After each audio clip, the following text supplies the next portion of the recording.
আচ্ছা, তো আমরা খুব বেশি দূর কিন্তু সিএসএস এ এগোইনি। আমরা জাস্ট কিভাবে ট্যাগগুলো লিখতে হয়, আইডি সিলেক্টর এবং ক্লাস সিলেক্টর দেখেছি। প্লিজ ক্লিক না করে কম্পিউটারের মনিটরের স্ক্রিনটা নামিয়ে রেখে মনোযোগ সহকারে দেখবেন। এটা আমি বলতেই থাকবো যতক্ষণ আপনারা করবেন। আপনাদের জন্য, আপনাদের ভালোর জন্য আপনাদের থেকে আমার বেশি দায়িত্ব। আচ্ছা, সো আইডি সিলেক্টর যেটা হচ্ছে আইডি দিয়ে কোনো একটা ট্যাগের আইডি দিয়ে ডিজাইনটা ইমপ্লিমেন্ট করা যায়। ক্লাস সিলেক্টর যেটা হচ্ছে কোনো একটা ক্লাসের নাম ধরে আহ, একটা ট্যাগকে ডিজাইন করা যায়। এবং ক্লাস সিলেক্টরের ক্লাস ট্যাগের আগে ডট বসাতে হয়, আর আইডির আগে হ্যাশ বসাতে হয় আইডি চেনানোর জন্য, রাইট? এগুলো আমরা খুব ভালো করে অলরেডি জানি। আচ্ছা, আর গ্রুপিংটা আমি অলরেডি দেখিয়েছি। গ্রুপিং কি, যে মাল্টিপল ট্যাগকে গ্রুপ করা যায়। তো মাল্টিপল ট্যাগকে যে শুধু এভাবেই গ্রুপ করা যায় এরকম কোনো কথা নেই, এরকমও গ্রুপ করা যেতে পারে যে 1 2 তার সাথে আবার ডিভ। মানেটা কি? আলটিমেটলি 1 হচ্ছে একটা ক্লাস, 2 হচ্ছে একটা আইডি। প্লিজ, ও স্ক্রিন শেয়ার হয়নি, ডেঞ্জারাস ব্যাপার। আচ্ছা, স্ক্রিন শেয়ার কোথায় গেল? Okay, very good. ঠিক আছে তো, আশা করি এখন দেখতে পাচ্ছেন। আচ্ছা, এখন যেটা হলো যে আমরা যেটা বলছিলাম, যারা অনলাইনে ভিডিও স্ক্রিন দেখতে পাননি, তো এই 12 জনের মধ্যে একজনই আপনি বললেন যে দেখতে পাননি। কি মুশকিল, বাকিরা কোথায়? কম্পিউটার খুলে রেখে হারিয়ে যায়নি তো? আচ্ছা, যাই হোক। So, আমরা আইডি সিলেক্টর দেখেছি, ক্লাস সিলেক্টর দেখেছি, তারপরে আমরা গ্রুপিং সিলেক্টর দেখেছি। আমি জাস্ট রিক্যাপ করছি কারণ প্রতিটা জায়গায় সব সময় আপনাদের এটা কাজে লাগবে। ঠিক আছে? আচ্ছা, যাই হোক। তো গ্রুপিং সিলেক্টরটা আমরা বললাম যে মাল্টিপল ট্যাগকে বা ডিভকে ধরেও আমরা চাইলে গ্রুপিং করতে পারি। আর গ্রুপিং এর দরকারটা হচ্ছে কখন? যখন আমরা একাধিক ট্যাগকে একই কমন কোনো ডিজাইন দিতে চাচ্ছি, রাইট? আচ্ছা, ফাইন। তারপরে আমাদের খুব ইম্পর্টেন্ট হচ্ছে প্যাডিং মার্জিন। আমরা অলরেডি জানি কি জিনিস। লিস্টিং দেখেছি, ফন্ট দেখেছি, কম্বিনেটরটা আমরা আরেকবার একটু রিক্যাপ করব।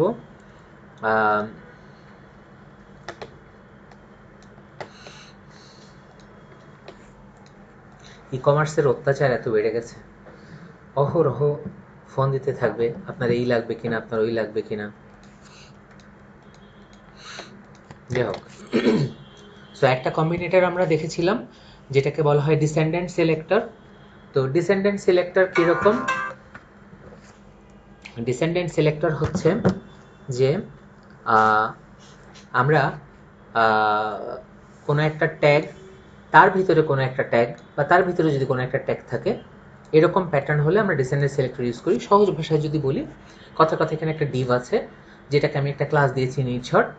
তার ভিতরে আমি অনেকগুলো ট্যাগ রেখেছি, একটা ট্যাগ রেখেছি ডিভ, তার ভিতরে আরেকটা ডিভ রেখেছি স্প্যান। তো আমি চাচ্ছি এই স্প্যানকে একটা ডিজাইন দিতে ফাইনালি। সো এই স্প্যানকে ডিজাইন দিতে গেলে হ্যাঁ, আমি হয়তো সরাসরি বলেই দিতে পারতাম যে আনজুম ক্লাসকে কিছু একটা ডিজাইন দাও।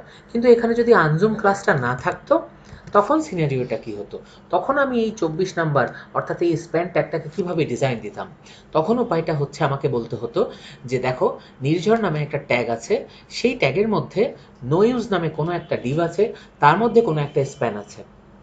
তো প্রশ্ন হতে পারে, স্যার আমি তো এরকমও বলতে পারতাম যে নির্ঝর নামে কোনো একটা ট্যাগ আছে, ক্লাস আছে, সেই নির্ঝর ক্লাসের মধ্যে কোনো একটা স্প্যান ট্যাগ আছে। সেটা এই ক্ষেত্রে সত্য, কিন্তু এমন যদি হয় যে আরও অনেক স্প্যান ট্যাগ আছে, যেরকম যে এখানেই একটা স্প্যান ট্যাগ আছে, তাহলে তো নির্ঝরের মধ্যে স্প্যান খালি এ না, এও, তাহলে তো এও আবার কালার পেয়ে যাবে। সেটা একটা সমস্যা, তাই না?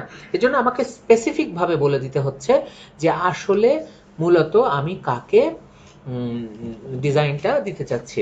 কারো কোনো কিছু লাগছে কম্পিউটার বা কোনো কিছুতে? আচ্ছা আরমান, লাগছে না, সলভ হয়ে গেছে, হ্যাঁ। না না সলভ হয়ে গেছে, লাগছে না, কেমন? ওকে, আচ্ছা। সো স্পেসিফিকভাবে বলে দেওয়ার জন্য আমাকে নির্ঝর ক্লাসের মধ্যে নো ইউজ ক্লাস, তার মধ্যে স্প্যান ট্যাগকে আমি যখন ডিজাইন করতে চেয়েছি এভাবে বলে দিয়েছি।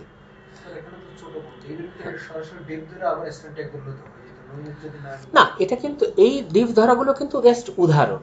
আমাদের আসল শেখার ব্যাপারটা হলো যে আমরা কিভাবে ডিসেন্ডেন্ট সিলেক্টর ধরতে পারছি। ক্লিয়ার তো? হ্যাঁ, এটাই। আচ্ছা, আর নেক্সটের পাশে চলে যাই। এটা হচ্ছে এই কম্বিনেটরটা হচ্ছে চাইল্ড সিলেক্টরটা। এই চাইল্ড সিলেক্টর কীরকম? আমরা যদি সরাসরি কোনো একটা ট্যাগকে ডিজাইন দিতে চাই, রাইট? সরাসরি যেরকম আমি চাচ্ছি যে ডিভের সরাসরি ভিতরের প্যারাগ্রাফ ট্যাগ, রাইট? সো আবার অনেক সময় এরকমও হতে পারে কিন্তু, যেটা আমি আগেও বলেছি, যে সব মিলিয়ে যেরকম হলো যে ওয়ান নামে কোনো একটা বা বডি নামে কোনো একটা কথার কথা বা হেডিং নামের কোনো একটা হয়তো ক্লাস রয়েছে, তার সরাসরি ভিতরে হয়তো কোনো একটা ডিভ রয়েছে, তার ভিতরে কোথাও হয়তো স্প্যান ট্যাগ রয়েছে, সমস্ত স্প্যান ট্যাগকে আমি ডিজাইন করতে যাচ্ছি, ব্যাপারটা তাহলে এটা মিন করে, রাইট? রাইট। সো এই পড়াটা ভালো করে বুঝতে হবে, মানে কিভাবে আমরা পড়ছি এবং কিভাবে লিখব, তাহলে আমাদের সুবিধা হবে কাজ করতে। আচ্ছা, আমরা একটা টাস্কও গত ক্লাসে করেছিলাম, যেটা হচ্ছে আমরা ওই যে অপটিমাইজ করেছিলাম, তাই তো? স্টাইল শিটকে, এটাকে অপটিমাইজ করেছিলাম, রাইট? আচ্ছা, টার্গেট সিলেক্টর দেখেছিলাম, মিডিয়া দেখেছিলাম, আমরা এবার দেখা শুরু করব কার্সর থেকে। এখন বেশ কিছু কিছু ছোট ইম্পর্টেন্ট ট্যাগ আমরা আসলে এখানে লক্ষ্য করব। ওকে, এগুলো সবই কিন্তু আলটিমেটলি কোথায় কাজে লাগবে?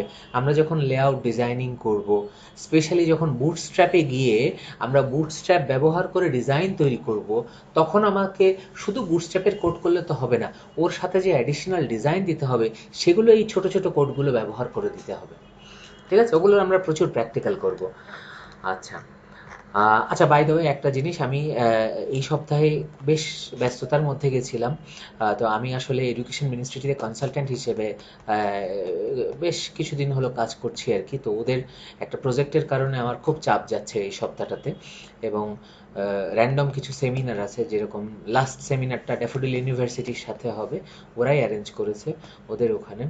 তো ওই যার কারণে একটু ব্যস্ততা যাচ্ছে। আমি এই সপ্তাহে আপনাদেরকে অ্যাসাইনমেন্টটা দিতে পারিনি, কিন্তু আপনাদেরকে কয়েকটা জিনিস দেয়া বাকি। একটা হচ্ছে আপনাদেরকে একটা নোটের লিস্ট, বাংলা লিস্ট দেবো বলেছি, যেটাতে ট্যাগগুলোর অ্যাট্রিবিউটগুলোর তালিকা আছে।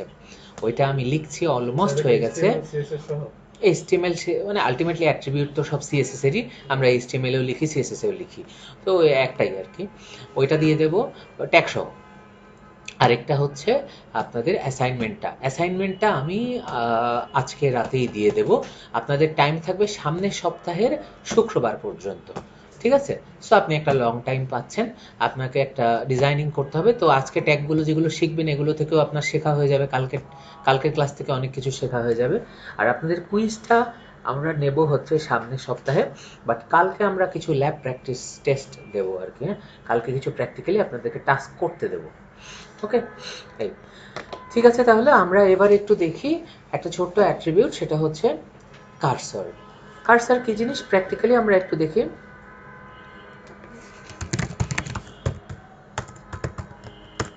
আচ্ছা আচ্ছা, দেখেন আমরা এখানে যখন মাউসটা রাখছি তখন কিন্তু মাউসটা নর্মালি এরকম একটা চিহ্ন দেখাচ্ছে। এখানে দেখালে আমাকে যে সিলেকশনের যে আইকনটা দেখায়, আর এখানে হলে নর্মাল কার্সারের আইকনটা দেখায়। কিন্তু এখানে নিয়ে গেলে কিরকম দেখাচ্ছে? হ্যান্ড সাইন দেখাচ্ছে, রাইট? আবার আমি যদি অটোর উপর নিয়ে যাই একরকম, ক্রস ক্রস হেয়ারের উপর নিলে এরকম, ডিফল্ট আবার এরকম। এটা আসলে ডিফল্ট ডিজাইন আসলে নর্মাল কার্সার। দেখেন এক একটার উপর নিয়ে গেলে কিন্তু এটা হচ্ছে গ্র্যাব, হ্যাঁ, এক একটার উপর নিয়ে গেলে কিন্তু এক এক রকমের আমরা দেখতে পাচ্ছি। সো এখানে প্রত্যেকটা নাম দেওয়া রয়েছে এবং সেগুলো বলাও রয়েছে। এর মধ্যে সব থেকে বেশি ইউজ হয় কোনটা? একটা হচ্ছে এই যে পয়েন্টার, হাত দেখানো। এটা দিলে কি হবে? আপনি ধরেন কোনো একটা জায়গায় কোনো একটা ডিজাইন করেছেন, আপনি হয়তো বলছেন যে ওটা হয়তো একটা ইমেজ, ওটা হয়তো বাটন না, অন্য কিছু, বাট ওটা ক্লিক করা যাবে। তখন আপনি ওই জায়গায় মাউস নিয়ে গেলে ওটাকে পয়েন্টার করে দেন। তাহলে সুবিধা কি হবে? আপনার ইউজার বুঝতে পারবে যে হ্যাঁ এই জিনিসটা বাটন না, কিন্তু এখানে ক্লিক করা যায়। নাহলে তো ইউজার বুঝবেই না যে এখানে ক্লিক করা যায়। আচ্ছা, তারপরে যেরকম আরেকটা জিনিস কাজে লাগে, যেটা হচ্ছে নট অ্যালাউড। ঠিক আছে। নট অ্যালাউড কি জিনিস? ধরেন কোনো একটা জায়গা রয়েছে যেখানে হয়তো আপনি চাচ্ছেন যে ইউজার ক্লিক না করুক, বা যেটা হয়তো ক্লিক করলে আসলে কিছু হবে না, কিন্তু স্ক্রিন দেখে মনে হচ্ছে হয়তো ক্লিক করা যায়, যেরকম ডিজেবল টেক্সট বক্স, সেগুলোকে কিন্তু ক্লিক করা যায় না। ডিজেবলে বাই ডিফল্ট কিন্তু এরকম চিহ্ন আসে, কিন্তু অন্য কোনো জায়গায় যদি আপনি এরকম চিহ্ন দেখাতে চান তখন আপনাকে এই কার্সারটা ওখানে ব্যবহার করতে হবে। তাহলে কি হবে, মাউস নিয়ে গেলে ওই জায়গায় আপনার এরকম ধরনের আইকন দেখাবে। ঠিক আছে। তো এইগুলাই আসলে সাধারণত বেশি লাগে। কিভাবে জিনিসটা করতে হয় দেখেন, আমি একটা ডিভ ধরেছি, এগুলো তো উদাহরণ, এগুলো হচ্ছে সবগুলো উদাহরণ, এই সবগুলো তো মুখস্থ করার দরকার নেই। আমরা এখানে cursor, auto cursor, crosshair, এগুলো আর সবও তো লাগবে না, যেগুলো প্র্যাকটিক্যালি লাগে, আপনার পয়েন্টার লাগবে, তাই না, আপনার নট অ্যালাউড লাগবে, তাই না, আপনার টেক্সটটা হয়তো লাগে, এরকম 2-3টা জিনিস হয়তো লাগে। ডিফল্ট তো বলাই দরকার হয় না, কারণ ডিফল্ট তো ডিফল্টে থাকেই। ডিফল্ট হচ্ছে এরকম, হ্যাঁ, আচ্ছা। তো সরি, ডিফল্ট হচ্ছে অ্যারো। আচ্ছা, যাই হোক, এবার কি হলো, আমরা উদাহরণ দেখি। এখানে দেখেন একটা ডিভ রয়েছে, যে ডিভের মধ্যে অনেকগুলো লাইন রয়েছে। তো আমরা চাচ্ছি এই পুরো ডিভটার উপরে মাউস যখন নিয়ে যাব তখন এরকম একটা আইকন আসবে পয়েন্টারে, রাইট? তো এটা কিভাবে আসবে? এটা আসবে এভাবে যে আমি এই যে এখানে যে ক্লাসটা ধরেছি সেই ক্লাসের এগেনস্টে বলে দিয়েছি যে কার্সার কোলন পয়েন্টার, হয়তো আর অনেক ডিজাইন আছে, তার সাথে আমি এই ডিজাইনটাও বলে দিয়েছি। তখন কি হবে, এই এরিয়াতে পয়েন্টার আসবে। ক্লিয়ার? আচ্ছা, ভেরি গুড। তো আমরা প্রথমটা দেখলাম, এরপর আমরা নেক্সটটাতে যদি চলে যাই, এবার হচ্ছে ফন্টের ব্যবহার। আচ্ছা, ফন্ট দেখেন, আমরা তো অলরেডি জানি যে আমরা যে কোনো একটা জায়গায় যদি কোনো একটা টেক্সটকে ফন্ট দিতে চাই, তাহলে আমরা Calibri, Verdana, Arial, Times New Roman, sans, বিভিন্ন রকমের ফন্ট কিন্তু চাইলে হেলভেশিয়া, অনেক ধরনের ফন্ট রয়েছে যেগুলো আমরা ইউজ করতে পারি, রাইট? যেগুলোর নাম আমরা এমএস ওয়ার্ডে গেলেই পাই। আচ্ছা, এখন ঘটনাটা হচ্ছে যে আমাদের যদি কখনো কোনো একটা কাস্টম ফন্ট ব্যবহার করার দরকার হয়, যে ফন্টটা এরকম ডিফল্ট নামের সাথে না। আচ্ছা, এই ডিফল্ট ফন্টগুলো প্রথম কথা হচ্ছে আসে কোথা থেকে? আপনি সে উইন্ডোজ সার্ভার হোক, লিনাক্স সার্ভার হোক, আর এই কম্পিউটার মেশিন হোক, যেটাতে হোক, একটা তো অপারেটিং সিস্টেম আছে। অপারেটিং সিস্টেমের যে কন্ট্রোল প্যানেলে আপনারা এখানে দেখেছেন না একটা কি ব্যাপার, আচ্ছা, ফন্টস নামের একটা অপশন আছে। সেই ফন্টস নামের অপশনে গিয়ে আপনারা দেখেছেন যে প্রচুর ফন্টস থাকে। কোথায়? এই যে এখানে প্রচুর ফন্টস থাকে। এই ফন্টগুলো আসলে কি, এই ডিভাইসে বাই ডিফল্ট যত ফন্ট ইনস্টল করা আছে। কম্পিউটার দেখে আমার থেকে স্লো হয়ে গেল। তো এখানে এই ফন্টগুলো হচ্ছে বাই ডিফল্ট আছে, আমরা যেগুলো ইউজ করি। কিন্তু আমার কখনো তো কাস্টম ফন্ট ব্যবহার করা লাগতেই পারে। আমি খালি এই ফন্ট দিয়ে কি আর বেটার ডিজাইন করতে পারবো? পারবো না। তখন আমাকে কি করতে হবে, কাস্টম ফন্ট কোনো একটা পেজে অ্যাড করার জন্য আমাকে এই প্রক্রিয়াটা নিতে হবে। সো প্রথমে আমি এখানে একটা ক্লাস দিই, কাস্টম ফন্ট, কথার কথা আমি আপাতত একটা এরকম ডিজাইন নাম দিলাম, ঠিক আছে? তো ক্লাস কাস্টম ফন্ট। এখন দেখেন কোডটা আসলে কি। ধরেন বডির মধ্যে ডিভ নামে একটা ট্যাগ আছে, ডিভ ট্যাগ বলে কোনো কথা না, এখানে প্যারাগ্রাফ হতে পারে, অন্য যে কোনো ট্যাগ হতে পারে, আমি যেটাকে কাস্টম ফন্ট দিতে চাচ্ছি। এবার সেখানে একটা ক্লাস তো আমাকে থাকা লাগবে। যদি এক্সিস্টিং কোনো ক্লাস থাকে তো ভালো, সেটার এগেনস্টে আমি বসিয়ে দেবো, আর যদি না থাকে তাহলে একটা নতুন ক্লাস আমাকে ধরে নিতে হবে। ধরে নিয়ে এবার আমাকে কি করতে হবে, কাস্টম ফন্টে বলতে হবে যে ফন্ট ফ্যামিলিটা হচ্ছে কোনো একটা কাস্টম ফন্ট। কথার কথা আমি ফন্টের নাম দিয়ে দিয়েছি নির্ঝর ফন্ট। যে ফন্টটা কাস্টম কম্পিউটারে নাই, সেটাকে আগে ব্যবহার করার আগে তাকে তো একটা নাম দিতে হবে, নাহলে আমি সেটাকে কিভাবে ব্যবহার করব? তো সেই জন্য তাকে একটা নাম দিয়ে দিয়েছি আমার ইচ্ছা মতো নির্ঝর ফন্ট। এখানে যে কোনো একটা পটল ফন্ট দিলেও হতো, কিন্তু এরকম লিখলেও হতো, কিন্তু স্পেস দেওয়া যাবে না, একসাথে লিখতে হবে, রাইট? তো আমি নির্ঝর ফন্ট লিখেছি এবং সেটার সাইজও বলে দিয়েছি। এখন এই নির্ঝর ফন্ট আসলে কে? এই নির্ঝর ফন্ট তো কোথাও না কোথাও আমাকে ডিফাইন করতে হবে। তো এবার ফন্ট ফেস হচ্ছে একটা অ্যাট্রিবিউট যা আসলে এই ফন্টকে ডিফাইন করে, অর্থাৎ আমার সাথে ব্যবহার করার উপযোগী করে, ইন্টিগ্রেট করে, সোজা কথা। তো এই @ফন্ট ড্যাশ ফেস বললে কি হয়, আমি একটা নতুন ফন্টকে আমার এই পেজের সাথে অ্যাড করতে পারি। সেখানে আমাকে প্রথমে বলতে হবে ফন্ট ফ্যামিলি, অর্থাৎ সে একই কথা, এই কথাই এখানে আগে বলতে হবে, অর্থাৎ আমি যে ফন্টটা বানাচ্ছি সেটার নাম কি।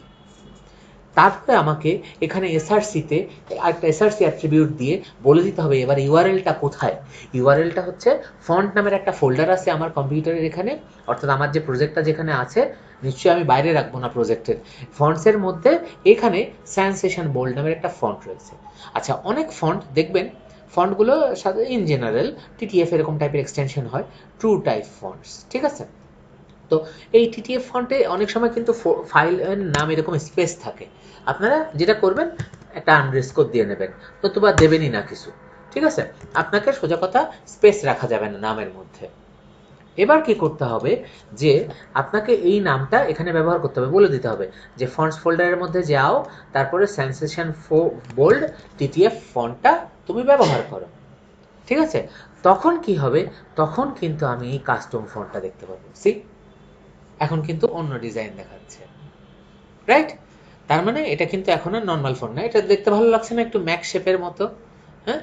সো এখন কথা হচ্ছে এই এত ফন্ট আমি পাবো কোথায়? একটা সুন্দর সাইট আছে 1001 ফন্টস, এই যে 1001fonts.com। 1000 ফন্টসেই যে যাওয়া লাগবে এরকম কোনো কথা না, ওয়েব ফন্টস ডাউনলোড ফ্রি লিখে সার্চ করলেও প্রচুর প্রচুর প্রচুর প্রচুর প্রচুর সাইট পাবো। তো 1001 ফন্টসটা সবার আগে আসে আসলে, হ্যাঁ। তো এখানে গেলে এখানে কিন্তু আমরা প্রচুর ফন্ট দেখতে পাবো। এবার আমার যেটা মন চাইবে আমি সেরকম করতে পারি, হ্যাঁ। যেরকম ক্যাটাগরিতে যাওয়ার পর এখানে মুভি লিখে একটু সার্চ করি, ফন্ট কই গেল মুভি, এই যে মুভি দেখেন, এটা দিলে আপনারা ভালো চিনবেন, এই জন্য আমি মুভিতে গেলাম। এই যে প্যারি হটার ওরা নাম দিয়েছে, হ্যাঁ ডাইরেক্ট হ্যারি পটার তো দিতে পারে না, কেস করে দিতে পারে, যাই আমার নাম কপি করছো কেন তুমি, হ্যাঁ। সো স্পাইডারম্যানের ম্যানের জায়গা কিন্তু নাম করে দিয়েছে, ঠিক আছে। দ্য গডফাদারের জায়গায় গডফাদার করে দিয়েছে, হ্যাঁ, কারণ পলিসিগত ব্যাপার আছে, সরাসরি সে ইউজ করতে পারে না, তাহলে দেখা যাবে ওকে টাকা দেওয়া লাগবে, ওর কাছ থেকে অ্যাপ্রুভাল নেওয়া লাগবে, হ্যাঁ। সো এখানে বিভিন্ন রকমের এরকম ফন্টস রয়েছে, হ্যাঁ, এরকম প্রচুর ফন্টস রয়েছে, সো বিভিন্ন রকমের ফন্টস আমরা এখান থেকে, মুভি বলে কথা না, আমরা যে কোনো জায়গা থেকে নিয়ে এগুলোকে ইউজ করতে পারি, ঠিক আছে। প্রচুর ক্যাটাগরিজ রয়েছে, সো ক্যাটাগরিজ থেকে কাস্টমারের নিড অনুযায়ী, কাস্টমার হয়তো বললো যে হ্যাঁ বাচ্চাদের জন্য, সো তাহলে কিডস একটা ফন্ট ইউজ করলাম, ওকে। সো এরকম বিভিন্ন ফন্ট এখান থেকে নিয়ে ব্যবহার করা যেতে পারে। সো ক্লিয়ার তো আমরা কিভাবে কাস্টম ফন্ট ব্যবহার করতে পারছি, এটা একটা ইম্পর্টেন্ট জিনিস, ওকে। এরপর আমরা একটু চলে আসব ফন্টের নেক্সট পার্টটাতে, কোথায় গেল, ফন্ট, কাস্টম ফন্ট অপশন 2। অনেক সময় দেখা যায় যে ফন্টকে অনেকে দেখবেন যে অনেক জায়গার কোডে এরকম থাকবে যে ফন্টকে এরকম ভাবে ডাউনলোড করে, আচ্ছা বাই দ্য ওয়ে ডাউনলোড দেখায়নি, ডাউনলোড কিছুই না, এখানে একটা ডাউনলোড বাটন আছে, এখানে ক্লিক করলে একটা টিটিএফ ফন্ট ডাউনলোড হয়ে যাবে, ঠিক আছে। জিপ করা থাকে, ওর মধ্যে থেকে টিটিএফটা নিয়ে নিলেই হবে, ওকে। আচ্ছা, বাই দ্য ওয়ে অনেক সময় অনেকে কি করে সরাসরি কোনো সোর্স থেকে ফন্টকে ইউজ করে, যেরকম গুগল এপিআইস এর গুগল লাইব্রেরির একটা সোর্স আছে যেখানে অনেক ফন্ট পাওয়া যায়, যেরকম আমি ওপেন সেন্স ফন্টটাকে গুগল লাইব্রেরি থেকে ব্যবহার করেছি। নিয়মটা হলো জাস্ট ইউআরএলটা এখানে, ওই ফন্টের ইউআরএলটা, পেজের ইউআরএল না, ফন্টের ইউআরএল আর কি, সেটাকে আমি জাস্ট ডাইরেক্টলি ইম্পোর্ট লাইব্রেরির মাধ্যমে আমি জাস্ট ইম্পোর্ট করে নিয়েছি। এটা কিন্তু নর্মাল ফন্ট না, এটা হচ্ছে সেন্স ফন্ট, হ্যাঁ, সেন্স সেরিফ ফন্ট, এটা আমি ইম্পোর্ট করে নিয়েছি। তবে এই ধরনের ইম্পোর্ট করার কিন্তু একটা ডিসঅ্যাডভান্টেজ আছে। ডিসঅ্যাডভান্টেজটা কোথায়, এটা আমি থার্ড পার্টি একটা সাইট থেকে নিয়ে এসেছি, সামহাউ এখন যদি বাংলাদেশে বিটিআরসি বলে ফেলে যে ভাই গুগল বন্ধ, মাঝখানে 2013 সালে কিন্তু একবার গুগলের সব সার্ভিস ব্লক করে দিয়েছিল ভুল করে একবার, রাইট। সো ওরকম হলে কিন্তু তখন দেখা যাবে সাইট নট গেছে নাই, তো বিপদ। তো এই জন্য ওভাবে সরাসরি ইম্পোর্ট না করে ডাইরেক্টলি ইউজ করাই ভালো, নামিয়ে, ঠিক আছে। তো ওপেন সেন্সটা ইম্পোর্ট করা হয়েছে, ইম্পোর্ট করে যেহেতু আমি কি ইম্পোর্ট করেছি ওপেন সেন্স, আমি এখানে বলে দিয়েছি যে আমি ওপেন সেন্স ব্যবহার করছি, ক্লিয়ার। তো এখন দেখেন এই যে স্পেস কেন আমরা ব্যবহার করতে বারণ করি, সেন্স শেরিফ একটা ফন্ট, সেন্স শেরিফের মধ্যে কিন্তু sense dash sheriff space dash দিয়ে ব্যবহার করা হয়েছে, কিন্তু এখানে কিন্তু আবার সিঙ্গেল কোটেশন ব্যবহার করা হয়েছে। কেন? কারণ এর নামের মধ্যে আছে স্পেস। তো স্পেস থাকলে আমি বুঝবো কি করে যে নাম কোথায় শুরু হয়েছে আর কোথায় শেষ হয়েছে? এই জন্যই সিঙ্গেল কোটেশনটা কিন্তু ব্যবহার করা হয়েছে। কোনো ফন্টের নাম যদি এরকম স্পেস সহকারে থাকে তখন সেটাকে ব্যবহার করার জন্য ফন্ট ফ্যামিলিতে আমাকে সিঙ্গেল কোটেশন দিয়ে ব্যবহার করতে হবে। Clear concept? Very good. তো এখানে আর ফন্ট ফেস নামের কোনো অ্যাডিশনাল কোনো কিছু ব্যবহার করার ব্যাপার নাই, যেটা আমি ইম্পোর্ট করে নিয়েছি থার্ড পার্টি সোর্স থেকে। আচ্ছা, সো আমরা এই ফন্ট ব্যবহার করাটাকেও শিখলাম।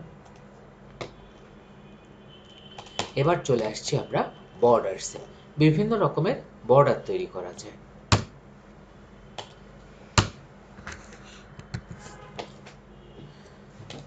তো এখানে দেখেন যে একটা প্যারাগ্রাফ রয়েছে, একটা না মূলত তিনটা প্যারাগ্রাফ রয়েছে, এবং প্রথম প্যারাগ্রাফে 1, দ্বিতীয় প্যারাগ্রাফে 2, তৃতীয় প্যারাগ্রাফে 3 রয়েছে, এবং প্রথম দুটোকে আমি কমন নামের ক্লাস দিয়েছি। 1 2 3 ক্লাস দিয়েছি, কমন নামের ক্লাস দিয়েছি। সো 1 2 3 এবং কমনকে এখানে ডিফাইন করা আছে। কি বলা আছে? বর্ডারকে আমরা ডিজাইন করেছি। কোনো একটা ডিভের, কোনো একটা প্যারাগ্রাফের বা স্প্যানের যে কোনো কিছুর চারপাশে যদি আমি একটা বর্ডার তৈরি করতে চাই, তাহলে বর্ডার নামের কিছু ট্যাগ আছে, আমরা তো জানি, তাই না? তো বর্ডারের বেশ কিছু অ্যাট্রিবিউট রয়েছে। একটা তো হচ্ছে বর্ডার স্টাইল। যেরকম আমরা যদি এটাকে একটু ওপেন করি, দেখেন আপনারা দেখতে পাচ্ছেন প্রথমটা যেটা, সেটা হচ্ছে 1। এই যে 1 কি দিয়েছে? Border style solid. So solid একটা বর্ডার তৈরি হয়েছে, বুঝতে পারছি? বর্ডার কালার রেড, অর্থাৎ বর্ডারের যে কালারটা সেটা লাল রঙের হয়েছে, রাইট? বর্ডারে সরাসরি আমরা ওভাবে কিন্তু লিখতে পারি না। আচ্ছা, তারপরে আমরা কি হয়েছে, দেখেন এখানে বর্ডার স্টাইল আমরা শিখেছি। এখানে দেখেন বর্ডার সলিডের জায়গায় আমরা কি বলেছি? Style dotted. দেখেন ডটেড হয়ে গেছে, ঠিক আছে? আচ্ছা, এখন দেখেন বর্ডার উইথ বলেছি 1 পিক্সেল। তো দেখেন 1 পিক্সেল পুরুত্বের কিন্তু হয়েছে। আমি যদি এটাকে বলে দিই যে না, বর্ডারের প্রস্থ হচ্ছে 5 পিক্সেল পুরুত্বের, আরো বড় হয়ে যাবে, রাইট?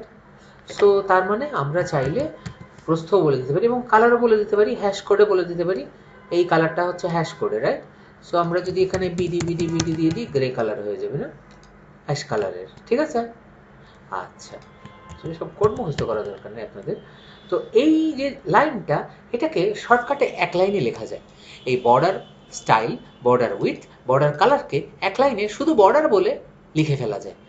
খালি আমাকে বলতে হবে সলিড কিনা, না ডটেড, না ড্যাশড, বিভিন্ন টাইপ আছে। সো সলিড, বেশিরভাগ আসলে সলিডই লাগে, 99% জায়গা সলিডই দেখবেন, আর কিছু কিছু জায়গা ডটেড আছে। আচ্ছা, তো সলিড বলে তারপরে 1 পিক্সেল বলেছেন, তারপরে কালারটা বলে দিয়েছেন। কালারে আপনি হ্যাশ কোড হয়তো ইউজ করে দিয়েছেন। তো সলিড 1 পিক্সেল ড্যাশড একসাথে বলে দিলেই হয়ে যায়, খালি বর্ডার বলে দিলে হয়ে যায়। সো অপটিমাইজড কোড লেখাই ভালো, খালি খালি আমার এরকম লেখার কোনো দরকার নেই। এখন এখানে কোনো সিকোয়েন্স নাই কিন্তু যে আগে কোনটা বলতে হবে, তবে ইটস গুড টু রাইট। কীরকম ব্যাপারটা হচ্ছে যে প্রথমে আপনাকে কালারের টাইপটা বলতে হয়, মানে সরি বর্ডারের টাইপটা বলতে হয়, যে আসলে বর্ডারটা কী ধরনের। এটা কি বর্ডার আছে, তার মানে বর্ডারের তো নিশ্চয়ই কোনো না কোনো একটা টাইপ আছে, তারপরে সেটার প্রস্থ আছে, তারপরে সেটা নিশ্চয়ই কোনো একটা কালার আছে। কালার তো হচ্ছে পরের ব্যাপার, আগে তো আর কালার না, তাই না? আগে তো বর্ডার তৈরি হবে, তারপরে না কালার, রাইট? সো আমাকে এই জিনিসগুলো বলে দিতে হবে, ঠিক আছে? এই সিকোয়েন্সে বলা ভালো, তবে আপনি যে কোনো সিকোয়েন্সে লিখতে পারেন, অর্থাৎ রেড আগে লিখতে পারেন, 1 পিক্সেল আগেও লিখতে পারেন, এটাও পরে লিখতে পারেন, আপনার ইচ্ছা।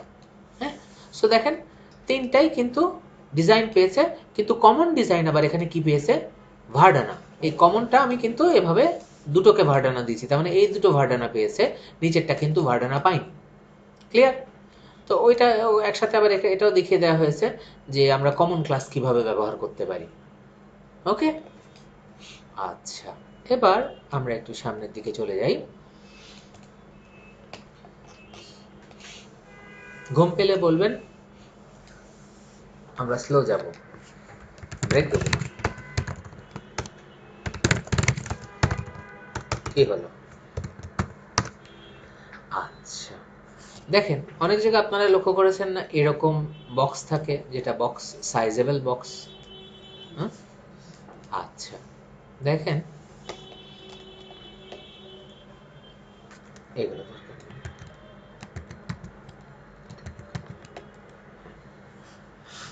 এটা তো জাস্ট একটা কন্টেন্ট, আমরা বলে দিই মাই বক্স, এখানে ক্লাসে বলে দিই মাই বক্স, দরকার নেই।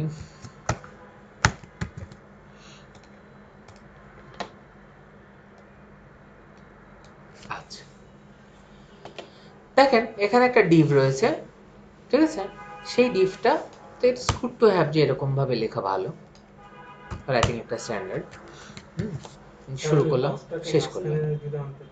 হ্যাঁ আচ্ছা, এই বক্সকে যদি আপনি মাঝখানে আনতে চান, তা আলটিমেটলি তো আমরা, এটা একটা শুরুর দিকের খুব কমন প্রশ্ন হয়। আপনি চিন্তা করেন নর্মালি এমএস ওয়ার্ডে বলছি কারণ এখানেও সুন্দরভাবে ড্র করা যায়। দেখেন আপনি হয়তো বলছেন যে আপনি এখানে লিখবেন, এখানে তো ধরেন এমএস ওয়ার্ডে এখানে একটি ডবল ক্লিক করে লেখাই যায়। তো আলটিমেটলি আপনি যখন মাঝখানে বা ডানে কোথাও লিখতে যাচ্ছেন, আপনি তো এভাবে হঠাৎ করে শূন্যে কোথাও লিখছেন না। হ্যাঁ, আপনি হয়তো অ্যালাইন সেন্টার বা অ্যালাইন কিছু একটা করে দিতে পারেন, বা একটা কিছু ধরে তারপরে তার মাঝখানে রাখতে পারেন।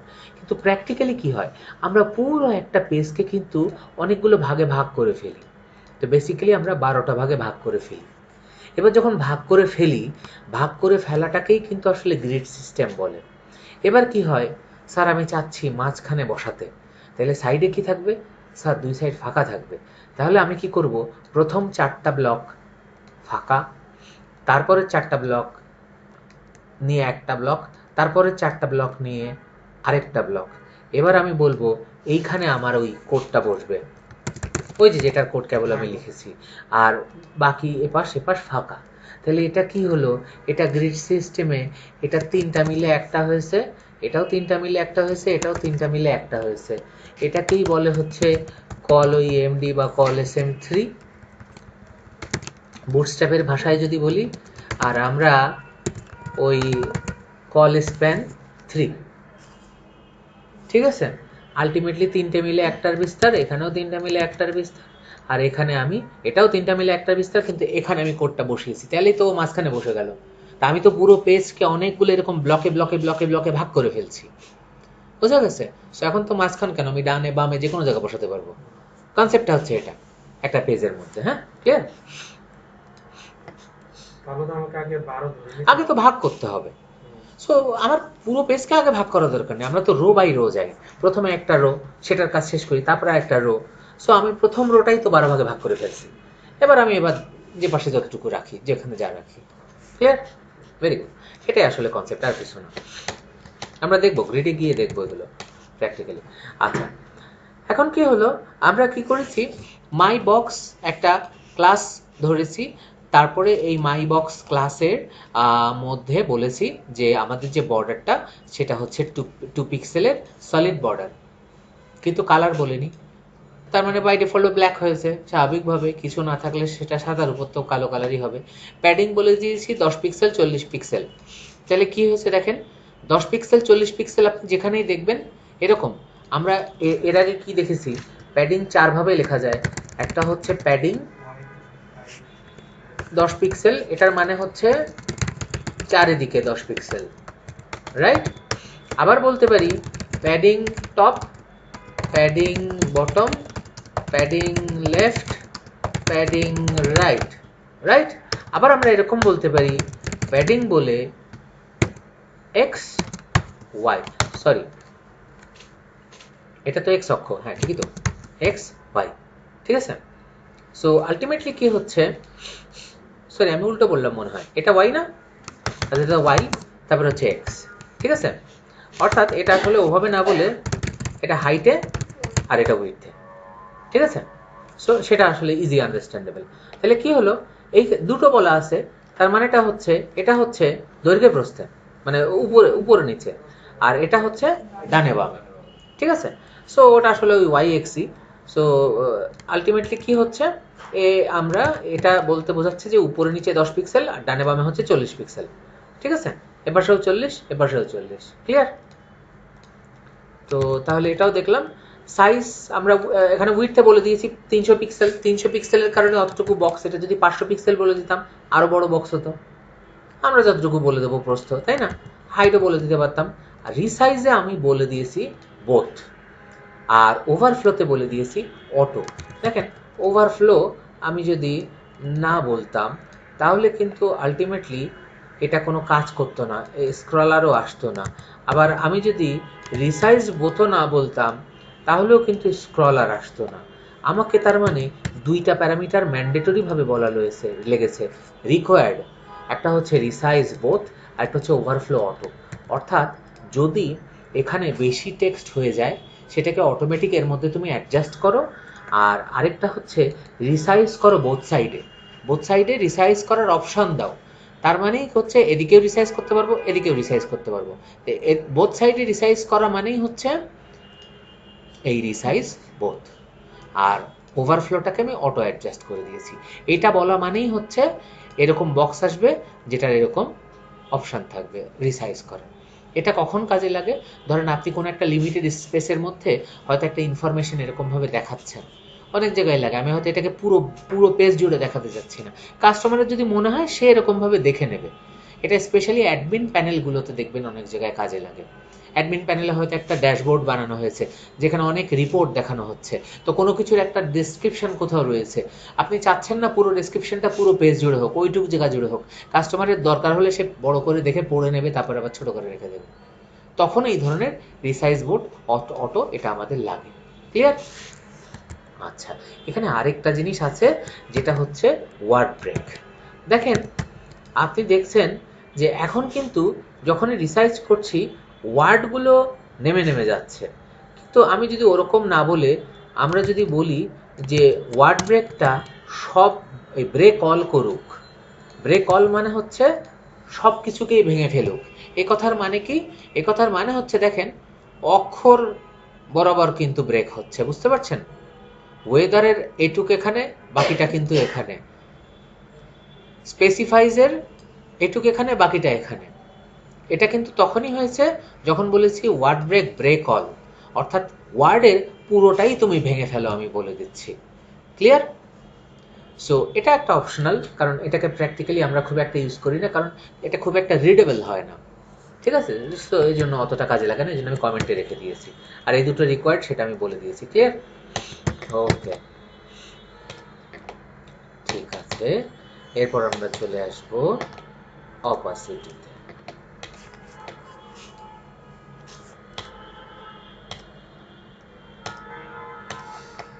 অপাসিটি কাকে বলে কেউ বলতে পারবেন? হ্যাঁ, ট্রান্সপারেন্সি সর্ট অফ, কিছুটা সেরকমই। দেখেন এখানে একটা ডিভ রয়েছে, সেই ডিভকে যদি আমি একটা ক্লাস দিই ওপি নামের, কথার কথা, তাহলে আমাকে ডট ওপিতে একটা ডিজাইন দিতে হবে।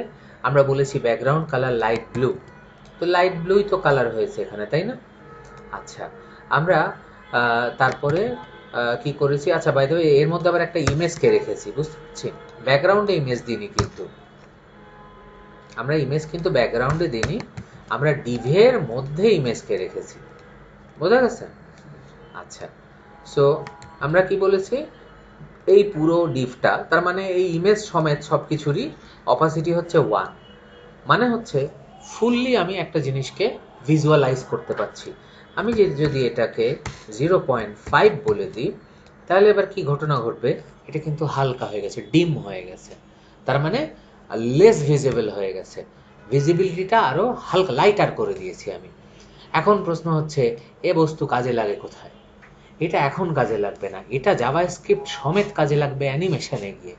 দেখেছেন আপনারা অনেক ওয়েবসাইটে গিয়ে যে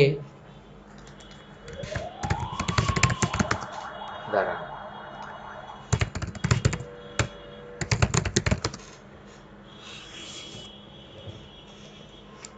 প্র্যাকটিক্যালি দেখাই।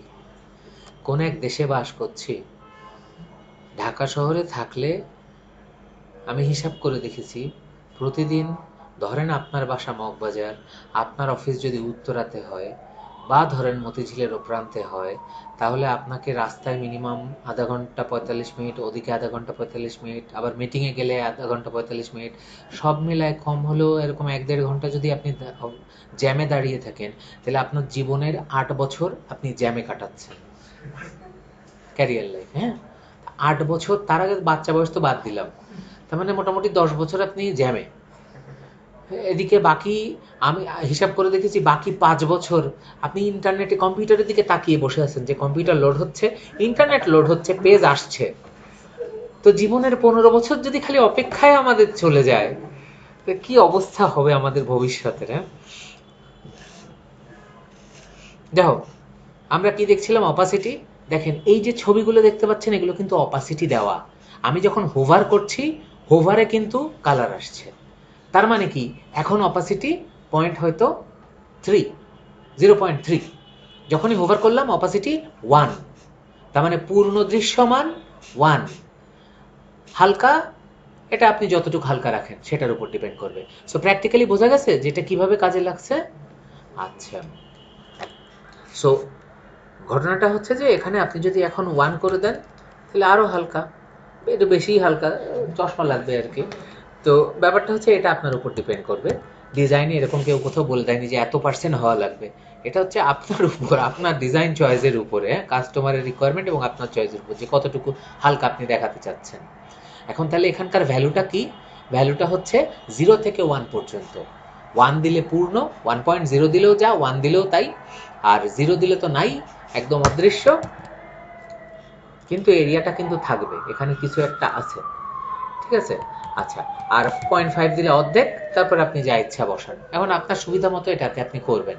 এখন প্রশ্ন হলো, স্যার কিন্তু হোভার করলে এটা করব কি করে? বাই ডিফল্ট আপনি অপাসিটি এরকম হালকা দিয়ে রাখবেন। এবার জাভাস্ক্রিপ্ট কোড যখন শিখবেন, তখন বলবেন মাউস যখন আমি এর উপর নিয়ে গেছি, তখন এটার অপাসিটি 1 করে দাও। আবার যখন মাউস সরাই নিয়ে আসছি, আগের মতো করে দাও। এই কোডটুকু জাভাস্ক্রিপ্টের মধ্যে বলে দিলেই হয়ে গেল। তাহলে তো এখানে অ্যানিমেশন তৈরি হয়ে গেল। অ্যানিমেশন রকেট সায়েন্স না আসলে। সিএসএস আর জাভাস্ক্রিপ্ট একটু শিখলেই অ্যানিমেশন সুন্দর করে নিজেই তৈরি করা যায়। তার জন্য থার্ড পার্টি লাইব্রেরিও বানানোর দরকার হয় না, মানে ইউজ করারও দরকার হয়, নিজেই বানিয়ে নেওয়া যায়। তো ক্লিয়ার তো কনসেপ্টটা? আচ্ছা, বাকি তো এগুলো তো আমি জাস্ট ফন্টার অ্যালাইনমেন্ট দিয়েছি। ওকে, আচ্ছা ভার্টিক্যাল অ্যালাইন,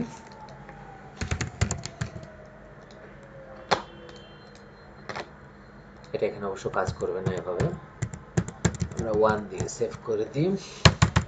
আমি আপনাদেরকে আজকে এখানে ক্লাস শেষ করে কোডগুলো কারেকশন করে দিয়ে যাব, নাহলে এখান থেকে না দিলে পরে আবার ঝামেলা হয়ে যায়।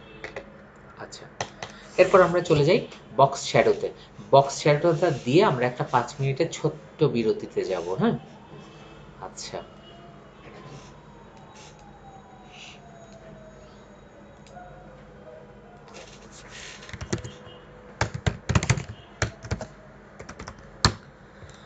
দেখেন একটা ছবি দেখতে পাচ্ছেন, ছবিটা আমার মান্দাতার আমলের। আচ্ছা, যাই হোক, তো যেটা হলো যে এখানে একটা ডিভ রয়েছে, সেই ডিভের মধ্যে দেখেন কিচ্ছু নাই, কারণ সবই হচ্ছে নির্ঝর ক্লাসের মধ্যে। এখন এই ক্লাসের মধ্যে আমি বলে দিয়েছি কি কি, দেখেন বেশ কিছু জিনিস বলে দিয়েছি, কিন্তু এটা বেশ কনফিউজিং। প্রস্থ বলেছি 100 পিক্সেল, হাইট বলেছি 100 পিক্সেল। তাহলে এটা কিসের দৈর্ঘ্য প্রস্থ? ছবির না, যে ডিভটা আছে এখানে সেই বক্সের, বক্সটা হচ্ছে 100 পিক্সেল, 100x100, রাইট? 100 দৈর্ঘ্য, 100 প্রস্থ। আচ্ছা, ব্যাকগ্রাউন্ড কালার ইয়েলো দিয়েছি, হ্যাঁ ইয়েলো পেয়েছে, রাইট? এবার দেখেন আমরা ব্যাকগ্রাউন্ডে এবার ইমেজ বসিয়েছি, এটা হচ্ছে ব্যাকগ্রাউন্ডে ইমেজ বসানো, এটা হচ্ছে ছবির পার্ট, বাকি হচ্ছে সব বক্সের, মানে ডিভের। ডিভ হলে ডিভ, প্যারাগ্রাফ হলে প্যারাগ্রাফ, অন্য কিছু হলে অন্য কিছু। আমরা এখন প্যারাগ্রাফ ইউজ করে তো স্যার করতে পারতাম, কেন করিনি? কারণ প্যারাগ্রাফের তো আবার উপরে নিচে যে ফাঁকা থাকে, স্পেস থাকে, প্যাডিং মার্জিন থাকে, তো ওটা দিয়ে তো আর আমি করতে পারবো না ডিজাইন, তাই না? এই জন্য যে কোনো ডিফল্টভাবে ডিজাইন করতে গেলে আমরা ডিভের উপরেই যে কোনো কিছু ফেলে করি। আচ্ছা, সো কি করেছি, ব্যাকগ্রাউন্ডে ইমেজ দিয়েছি আমার ছবি, তারপরে ব্যাকগ্রাউন্ড সাইজ বলে দিয়েছি, আবার এই যে দৈর্ঘ্য এবং প্রস্থ বলে দিয়েছি, ঠিক আছে, কত উচ্চতা এবং কত হচ্ছে আমার উইডথ। তারপরে ব্যাকগ্রাউন্ড রিপিট বলে দিয়েছি, রিপিট হবে না, নাহলে এই রিপিট না দিলে কি হতো, ছবি আর ছবি। এখন এই ছবিটাও মজা আছে, যেরকম এটা যদি আমি করে দিই 50x50, তাহলে 50 50 100, তাই তো? অ্যানিমেশন হয়ে গেছে। সো অ্যানিমেশনের কনসেপ্টগুলো কিন্তু খুব ছোট ছোট জিনিস আসলে, হ্যাঁ, কনসেপচুয়ালি বুঝতে পারছেন তো? দেখেন এখন যদি আপনি এরকম একটা কোড করতেন যে মাউস নিয়ে গেলে পুরোটা দেখাবে, মাউস সরিয়ে দিলেই আবার এরকম দেখাবে, তাই না? আবার এমন যদি কোড করে ফেলতেন যে হ্যাঁ কখনো 6টা কখনো 8টা কখনো 12টা আবার নর্মাল হয়ে যাচ্ছে, ওটা তো অ্যানিমেশনই। সো আলটিমেটলি কনসেপ্টটা শেখাটা, সিএসএস কোডটা শেখা আর জাভাস্ক্রিপ্ট ওদিকে গিয়ে শেখাটাই আসল। তো বুঝতে পারছি তো কিভাবে করছি। 50-50 করে দিয়েছি কেন? 50কে অর্ধেক করলেই তো এটা, তাই না? এই জন্য দুটো বসে গেছে ওর মধ্যে। আচ্ছা, সো এটা দরকার নেই, আমরা 90তেই থাকি। 90 করেছি এই কারণে যে ফাঁকা যেন জায়গা থাকে আর কি। নো রিপিট করে দিই, রিপিট হবে না, এই জন্য ফাঁকা জায়গা বেরিয়ে গেছে। কারণ ডিফটা তো আসলে 100 আর ছবি তো বসিয়েছি 90, বাকি 10-এর জায়গা। এখন কথাটা হচ্ছে এই যে দেখেন যা করেছি করেছি, এপাশে একটা শ্যাডো থাকে। আমরা ওই যে এমএস ওয়ার্ডে অনেক সময় শ্যাডো বসাই না, বক্সের চারপাশে শ্যাডো, পেছনে শ্যাডো। শ্যাডো দিলে কি হয়, জিনিসটা একটু দেখতে ভালো লাগে। দেখেন শ্যাডো, বুঝতে পারছেন? একটা ছায়া পড়েছে মনে হচ্ছে। তো এই যে শ্যাডো পড়েছে, শ্যাডোটা X axis, Y axis, opacity এবং কালার, চারটা জিনিসকে বসানো যায়। এক্স অ্যাক্সিসে 10 পিক্সেল, ওয়াই অ্যাক্সিসে 10 পিক্সেল পর্যন্ত যাবে, অর্থাৎ এক্স অক্ষ বরাবর 10 পিক্সেল সরবে শ্যাডো, নিচের দিকে 10 পিক্সেল শ্যাডো সরবে, আর অপাসিটি হবে 25 পিক্সেলের। এখন আর তারপরে হচ্ছে কালার। শ্যাডোরও তো কালার হয়, কালার হতে পারে না? শ্যাডো তো আমি তো লাল কালারের শ্যাডোও ফেলতে পারি চাইলে, আমার ইচ্ছার উপরে। হ্যাঁ হ্যাঁ, কিন্তু এটা পিক্সেলেও দেওয়া সম্ভব। আমি একটু দেখাই। আমি যখন 100 করে দিয়েছি দেখেন হালকা হয়ে গেছে। ফ্যাক্টরটা হচ্ছে ইউনিট তো আসলে কিছু না, আপনি গ্রামে হিসাব করেন আর কেজিতে হিসাব করেন, কমালে কম, বেশি করলে বেশি। এখন আপনি 0 থেকে 1-এ করেছেন, কমালে কমেছে, বেশি হলে বেড়েছে। পিক্সেলে করলেও দেখেন যত কমছে আর বাড়ছে, দেখেন এটা হালকা হয়ে গেছে। কিন্তু আমি যদি এটা 0 করে দিই, দেখেন কি ঘটনা হয়, সলিড হয়ে গেছে। তার মানে এখানে পিক্সেল কমানো বাড়ানো মানে কি, এটার ঘনত্বটা, ওই যে ছড়িয়ে যাওয়াটা, ওইটা কতটা সলিড হচ্ছে, নতুবা ওটা ফ্লেক্স হচ্ছে।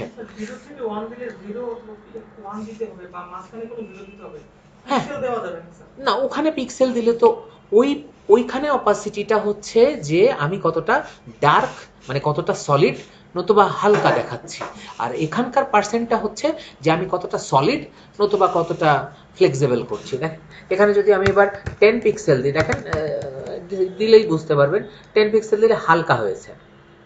এবার দেখেন ফেডেড, মোর ফেডেড, দেখেন আরো ফেডেড। 30-তে দিয়ে দেন, আরো ফেড হয়ে গেল, ঠিক আছে? সো ওখানেও আসলে সর্ট অফ ফেডই হচ্ছে। আচ্ছা এখানে দেখেন 10-10, এটা তো এটা হচ্ছে আপনার দৈর্ঘ্যপ্রস্থে, ঠিক আছে? আমি দেখেন 10 যেরকম বাড়িয়ে দিলাম, কোন দিকে বেড়েছে, এক্স অ্যাক্সিস বরাবর, মানে এই বরাবর আর কি বেড়েছে। কিন্তু এটা এখন আপনার নিড অনুযায়ী আপনি যে কোনো একটা অবজেক্টের কোন পাশে শ্যাডো বা কি কোথায় ফেলতে চাচ্ছেন সেই অনুযায়ী আপনি এটা বসাতে পারেন, ঠিক আছে? আচ্ছা, শুধু সিএসএস দিয়ে আসলে খুব যে অ্যাডভান্স অ্যানিমেশন করা যায় তা না। আমি একটু তাড়াতাড়ি যাচ্ছি, কারণ যদি সময় থাকে। জুম করার জন্য আপনাকে আসলে জাভাস্ক্রিপ্ট ইউজ করতে হবে। তখন কি হয়, জুম আসলে কিভাবে হয়, কোনো একটা এরিয়ার মধ্যে ওইটাকে জুম করতে হয় জাভাস্ক্রিপ্টের কোড লিখে, ওই একই ছবি জাস্ট একটু স্ট্রেস হয়ে যায়, ঠিক আছে?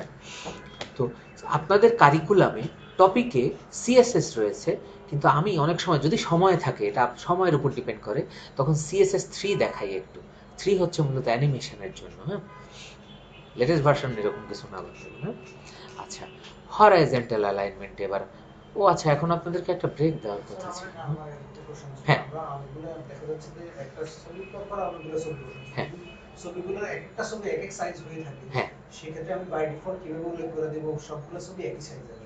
আচ্ছা ব্যাপারটা কোথায়, ব্যাপারটা হলো যে সাধারণত প্র্যাকটিক্যালি যেটা হয়, এটা একটা গুড কোয়েশ্চেন, এটা অনেকের কনফিউশন হয়, যে ধরেন একটা ছবি হচ্ছে 640x480 1 পিক্সেলের যেটা, হ্যাঁ, তো কি হয়, এটা যখন আপনি আপলোড করেছেন একটা জায়গায়, হয়তো ব্যানার 640x480 দেখাচ্ছে, কিন্তু আরেকটা হয়তো কেউ ছবি অ্যাডমিন অপারেটর হয়তো আপলোড করে ফেলেছে যে সেটা হয়তো ধরেন 500x480, হয়তো হাইট ঠিক আছে বাট প্রস্থ হয়তো একটু ছোট। এবার আপনি যদি এখানে কোড করেন যে আমি এটাকে অটো অ্যাডজাস্ট করব, ছবি তো আপনার চ্যাপটে যাবে, মানুষ এরকম লম্বা খাটো হয়ে গেছে, শুধু দেখতে ভালো লাগবে না। সো আলটিমেটলি কি হয়, আমরা ব্যাকএন্ডে যখন আপলোড করি, আমরা ওইখানে পিএইচপি কোড করে ফোর্স করে বলে দিই যে তোমাকে এই সাইজেই আপলোড করতে হবে। দেখবেন যে ফেসবুকে ব্যানারে আপলোড করলে ও কিন্তু ডাইমেনশন বলে দেয়, ঠিক আছে? সো সব জায়গায় কিন্তু একটা ফিক্সড রেশিও থাকে।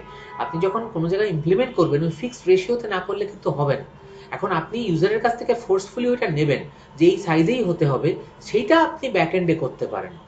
আর কিছু কিছু জাভাস্ক্রিপ্ট লাইব্রেরি আছে যেটা দিয়ে ধরেন আপনি একটা আপলোড করছেন 640-এর, এবার মনে হচ্ছে এটাকে কাট করে নিলে একটু ভালো হয়, ওই কাট করাটা ওই জাভাস্ক্রিপ্ট দিয়ে করা যায়, ঠিক আছে? বাট অটো অ্যাডজাস্টমেন্ট আমরা করি না, কারণ অটো অ্যাডজাস্টমেন্ট কখনো অ্যাকুরেট হয় না, ক্লিয়ার? তো অটো অ্যাডজাস্টমেন্ট আমরা কখনো করবো না। অটো অ্যাডজাস্টমেন্ট করা যায়, আপনি ধরেন ওখানে যে ছবিটা দেখাচ্ছেন ওইটার একটা হাইট উইথ সেট করে দেন, তাহলে যে সাইজই হোক ওটার অ্যাকচুয়াল সাইজ যাই হোক না কেন ওই রেশিওতেই ও দেখাবে, বুঝা গেছে?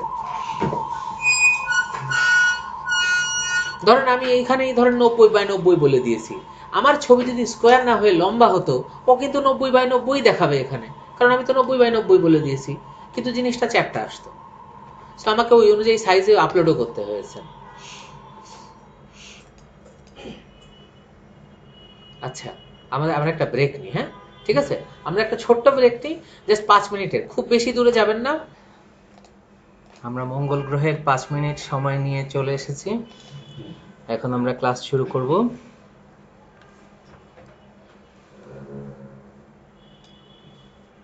ওকে, সো আমরা নেক্সট টপিকে চলে যাই। কিসে ছিলাম? Horizontal alignment. অনেক ওয়েবসাইটে আপনারা দেখেছেন যে পুরো পেজের দুপাশে একটু ফাঁকা জায়গা রয়েছে এরকম, আর মাঝখানে কন্টেন্টটা রয়েছে। এটাকে বক্স উইথ লেআউট বলা হয়। ফার্স্ট বা সেকেন্ড ক্লাসে আমি বলেছিলাম, মনে আছে? একটা হচ্ছে ফুল উইথ লেআউট ওয়েবসাইট, অর্থাৎ পুরোটা প্রস্থ জুড়ে আমার ওয়েবসাইট, আর একটা হচ্ছে বক্স উইথ লেআউট। তো এই বক্স উইথ লেআউটটা খুব সহজে কিন্তু এই স্ট্রাকচারটা তৈরি করা যায়, এটা বিশাল কোনো কঠিন কিছু না। ধরেন আমার যে মেইন কন্টেইনারটা আছে সেইটাকে ধরে বা ডিভকে ধরে যদি আমি একটা ক্লাস দিয়ে বলে দিই যে প্রস্থ হবে 80% এবং মার্জিন লেফটে এবং রাইটে হবে অটো, অর্থাৎ লেফটে এবং রাইটের যে মার্জিনটা আছে ওটাকে তুমি অটোমেটিক অ্যাডজাস্ট করো এবং মাঝখানে তোমার প্রস্থ হবে 80%। তার মানে কি, বাকি 20% দুদিকে ব্যালেন্স হয়ে গেছে, এপাশে 10% মার্জিন চলে গেছে অটোমেটিক, ওপাশে 10% মার্জিন অটোমেটিক চলে গেছে। এবার মাঝখানের কন্টেইনারের মধ্যে আমি কিন্তু আমার পুরো ওয়েবসাইট বানাতে পারি। দেখেন এইটুক করি, খুব সিম্পল। এইটুক কনসেপ্টে কিন্তু আমরা চাইলে বক্স উইথ লেআউট ডিজাইনটা করতে পারি। কাঠামোটা কিভাবে দাঁড় করানো যায়, কনসেপ্টটা ক্লিয়ার তো? সো এটা কিন্তু খুব সিম্পল একটা কনসেপ্ট। অনেক সময় কাস্টমার বলবে আমি ফুল পেজ জুড়ে ওয়েবসাইট চাই না। amazon.com, একটু আগে একটা ওয়েবসাইট দেখছিলাম, দেখেন এটা কি, এটা কিন্তু বক্স উইথ লেআউট না, এটা কিন্তু ফুল উইথ লেআউট, অর্থাৎ ডান থেকে বাম পর্যন্ত পুরোটা জুড়ে এদের ওয়েবসাইটটা কিন্তু। ওয়্যারেস এরাও হয়তো, আমি জানি না, হ্যাঁ এরাও কিন্তু ফুল উইথ লেআউট। বাট অনেক ওয়েবসাইটই থাকে, ই কমার্স গুলো আবার ফুল উইথ বেশি ফলো করে, কারণ হচ্ছে ওদের প্রচুর জায়গা রাখা লাগে, না হলে তো কভার হবে না। এরা কিন্তু কিছুটা বক্স উইথ লেআউটই তৈরি করেছে, দুপাশে ফাঁকা জায়গা রেখেছে, কারণ খুব বেশি ফুল উইথ লেআউট আবার অনেক সময় কিন্তু ক্লামজি করে দেয়, মানুষের জন্য খুব গিজমিজে টাইপের মনে হয়, তাই না? তো অনেকেই কিন্তু বক্স উইথ লেআউটটা পছন্দ করে।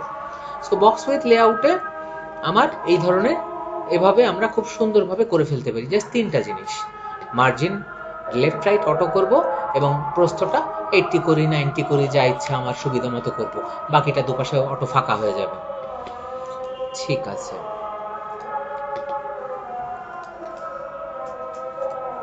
ব্যাকগ্রাউন্ড ইমেজ তো আমরা অলরেডি দেখেছি, তাই না?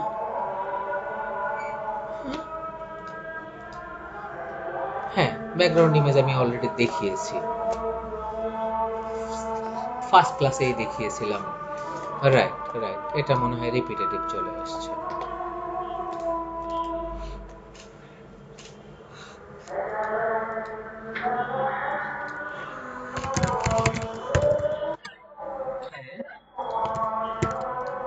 জি বলুন।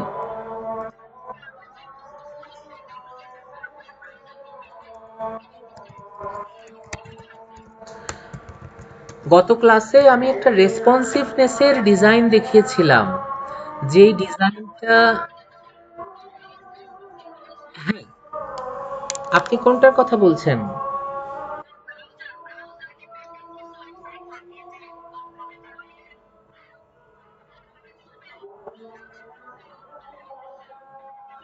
না না না, এইটা আসলে কোনো ফিচার না, বরং এটা হচ্ছে একটা লিমিটেশন। ব্যাপারটা হচ্ছে যে আগেকার অনেক ওয়েবসাইট, বিশেষ করে অনেক সময় দেখবেন যে পুরাতন অফিসগুলোতে, সরকারি জায়গাগুলোতে, যেসব জায়গায় অনেক পুরাতন ওয়েবসাইট আছে, যারা পুরাতন টেকনোলজি ব্যবহার করে বানিয়েছে বা পুরনো কোড ব্যবহার করে, এখন তারা হয়তো চেঞ্জ করতে গেলে অনেক টাকা খরচ পড়ে যাবে, এই মুহূর্তে চেঞ্জ করা যাচ্ছে না। তো তারা কি করে, তারা ওইখানে লিখে দেয় যে ঠিক আছে এই ব্রাউজারে জিনিসটা হয়তো সাপোর্ট করবে না। আমরা সামনে গিয়ে কিছু কোড এরকম দেখব, এই কিছুক্ষণ পরেই দেখব, যে যেগুলো ক্রোমে একরকম দেখায়, ফায়ারফক্সে একরকম দেখায়, ক্রোমে কিছু সাপোর্ট করে, ফায়ারফক্সে কিছু সাপোর্ট করে না। কিন্তু মডার্ন অ্যারিনাতে এসে এখন সবই আসলে সবগুলোতে সাপোর্ট করে। আপনি যদি মডার্ন কোড লেখেন, মডার্ন কোডে সবই সাপোর্ট করবে, ঠিক আছে? হ্যাঁ, ওটা সরকারিতেই শুধু আপনি দেখবেন, ওটা লিমিটেশন, ওটা ফিচার না। কোভিড না থাকলে তো সবাইকে নিয়ে আমরা বাইরে চা খেতে যেতাম, কফি খেতে যেতাম। আমরা HTML এ PRE নামে একটা ট্যাগ দেখেছি, মনে আছে? Pre pre formatted text. So এই প্রি ফরম্যাটেড টেক্সটটা আমরা PRE ট্যাগ আর কখনো ইউজ করব না। আমরা ডিফ ট্যাগ ইউজ করে, বা যে কোনো জায়গায় কোনো একটা ট্যাগ ইউজ করে, প্যারাগ্রাফও হতে পারে, সেখানে আমরা বলে দেব হোয়াইট স্পেস কোলন প্রি। এটা বলে দেওয়া মানেই হচ্ছে যে এই স্পেসটা তুমি ম্যানেজ করো পিআরির মাধ্যমে। তাই বলে আমরা পি ট্যাগ এরকম সরাসরি বলে দেবো না। আমরা নিশ্চয়ই এখানে কোনো একটা ক্লাস ধরবো, তারপরে এখানে সামথিং একটা বলবো, তারপরে এখানে বলে দেবো যে হ্যাঁ আমি সামথিংকে এই ডিজাইন দিয়েছি, ঠিক আছে? সো পিআরির জায়গায় যদি আমরা এটাকে নর্মাল বলে দিতাম, তাহলে এটা নর্মাল হয়ে যেত, তাই না?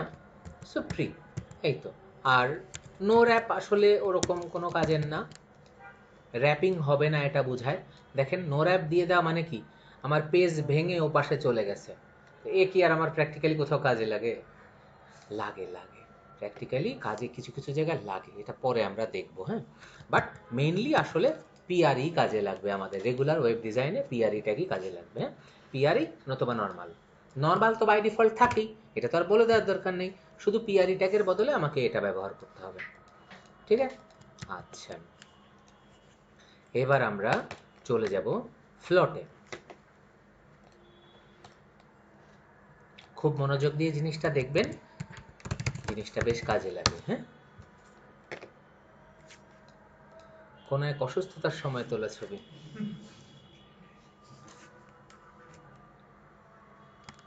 আচ্ছা,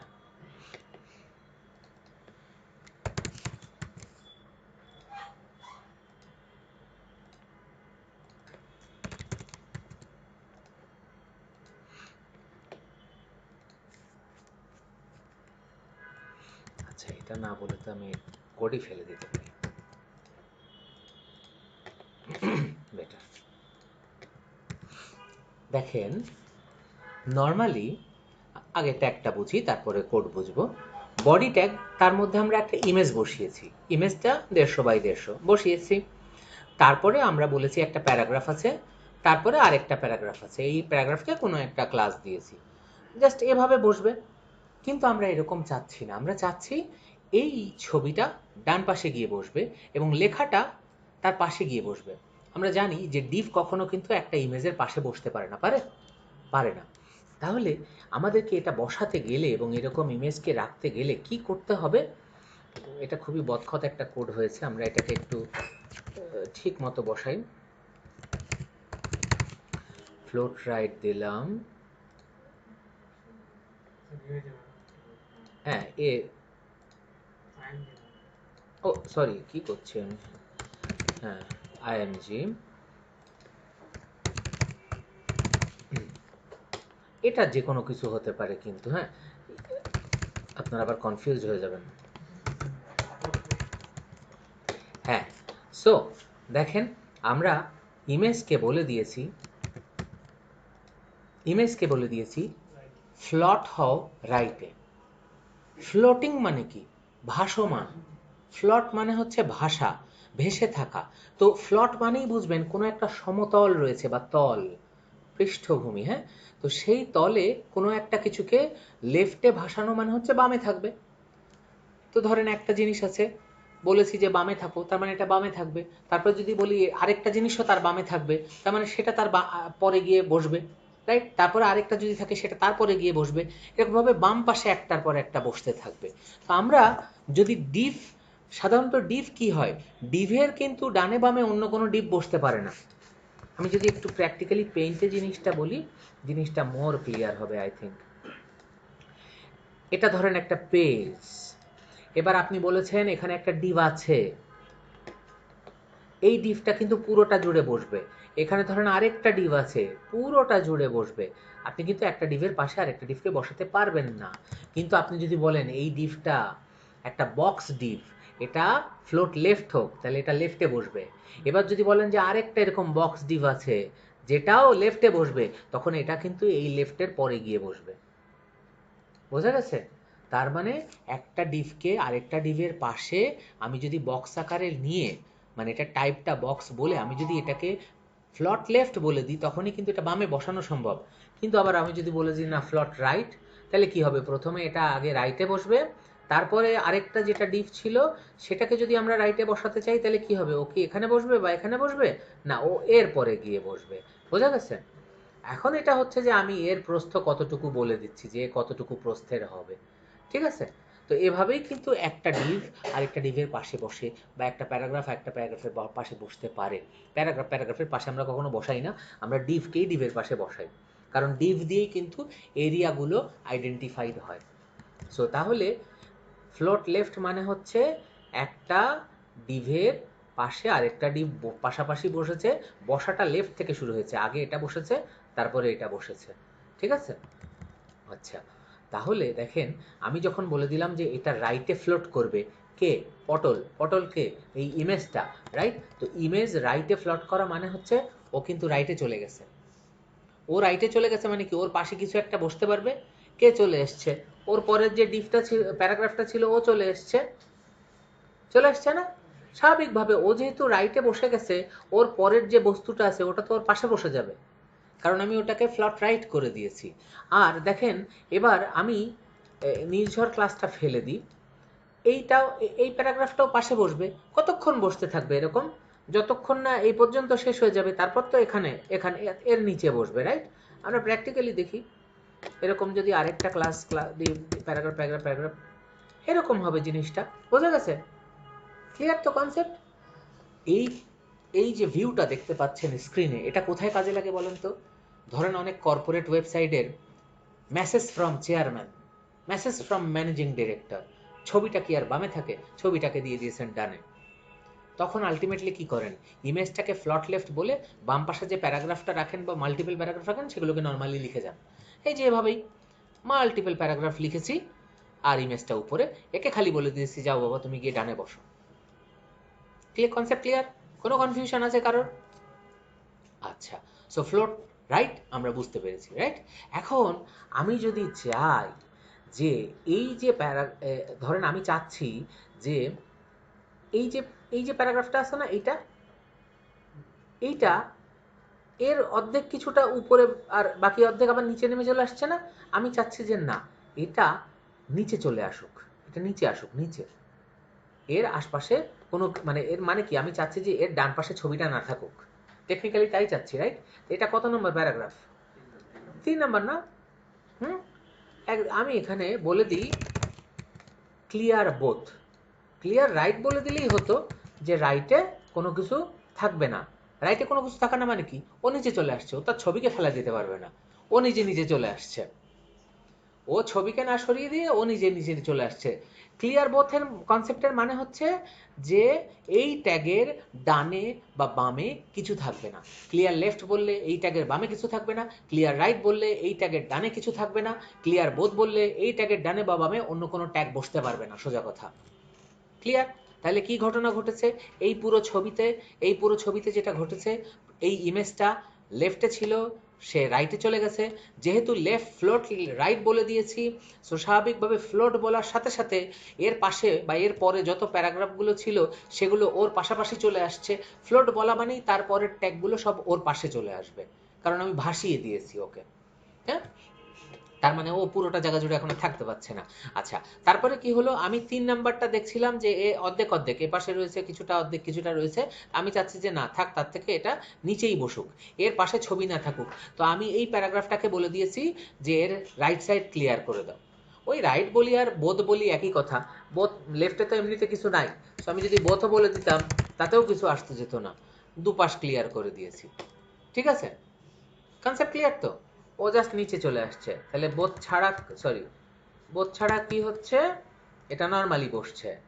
আর এটা বোথ বলা মানে হচ্ছে এই লাইনটা নিচে চলে আসছে।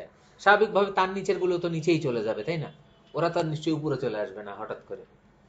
Concept clear? তাহলে দুটো জিনিসের আমরা কনসেপ্ট এখানে ক্লিয়ার হচ্ছে এই উদাহরণটাতে।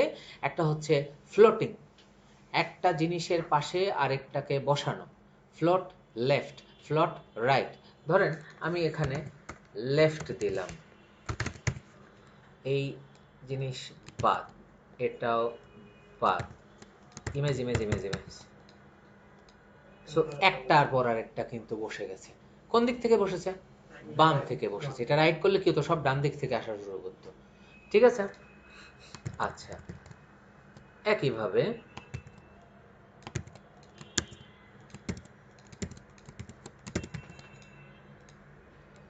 এখানে অবশ্য হচ্ছে না, কারণ সবগুলোর প্রস্থ হচ্ছে 100%। আমাকে প্রস্থ তাহলে আবার ছোট করে দিতে হবে। ঠিক আছে, আচ্ছা, ওটা আমরা পরে গিয়ে দেখবো অন্য উদাহরণে। সো আমরা ফ্লটিংটা বুঝতে পেরেছি যে কোনো একটা অবজেক্টকে, কোনো একটা এলিমেন্টকে আমরা ডানে কিংবা বামে বসাতে পারছি। আমরা মিডিলেও চাইলে বসাতে পারি, ইট ডিপেন্ডস। মিডিলে আমরা কখনো বসাই না, প্র্যাকটিক্যালি কখনোই বসাইনি। আচ্ছা, আর ক্লিয়ারে আমরা কি করতে পারি, আমরা লেফট রাইট বা বোথ ক্লিয়ার করে দিতে পারি। ঠিক আছে, আচ্ছা, সো আমরা ক্লিয়ার বুঝলাম, আমরা বোথ বুঝলাম। এইবার কলাম। এই যে একটু আগে কেউ একজন অনলাইনে জিজ্ঞেস করছিলেন যে ব্রাউজার ডিপেন্ডেন্সি বলে একটা ব্যাপার রয়েছে, যেটা আসলে ফিচার না, যেটা আসলে একটা লিমিটেশন, সমস্যা। আচ্ছা, লিমিটেশনটা কি? বেসিক্যালি আগেকার সময়, আচ্ছা এই জিনিসটা বোঝার আগে, তার আগে আরেকটা জিনিস বুঝতে হবে। এই যে আমরা এইচটিএমএল বা সিএসএস কোড লিখছি, লেখার পর এটাকে যে আমরা ব্রাউজারে চালাচ্ছি, তা ব্রাউজার যখন এটাকে চালাচ্ছে, ব্রাউজার আসলে কিভাবে ডিজাইন আউটপুটটাকে দেখাচ্ছে?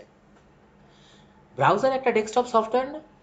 এই ডেস্কটপ সফটওয়্যারের পেছনেও তো তার মানে কোডিং করা আছে। ওই কোডের মধ্যে এই যে প্রত্যেকটা এইচটিএমএল এবং সিএসএস এর ডিজাইনের ডেফিনেশনগুলো বলে দেওয়া রয়েছে, যে এটার মানে এটা, এটা দিলে এটা হবে, ওটা দিলে ওটা হবে।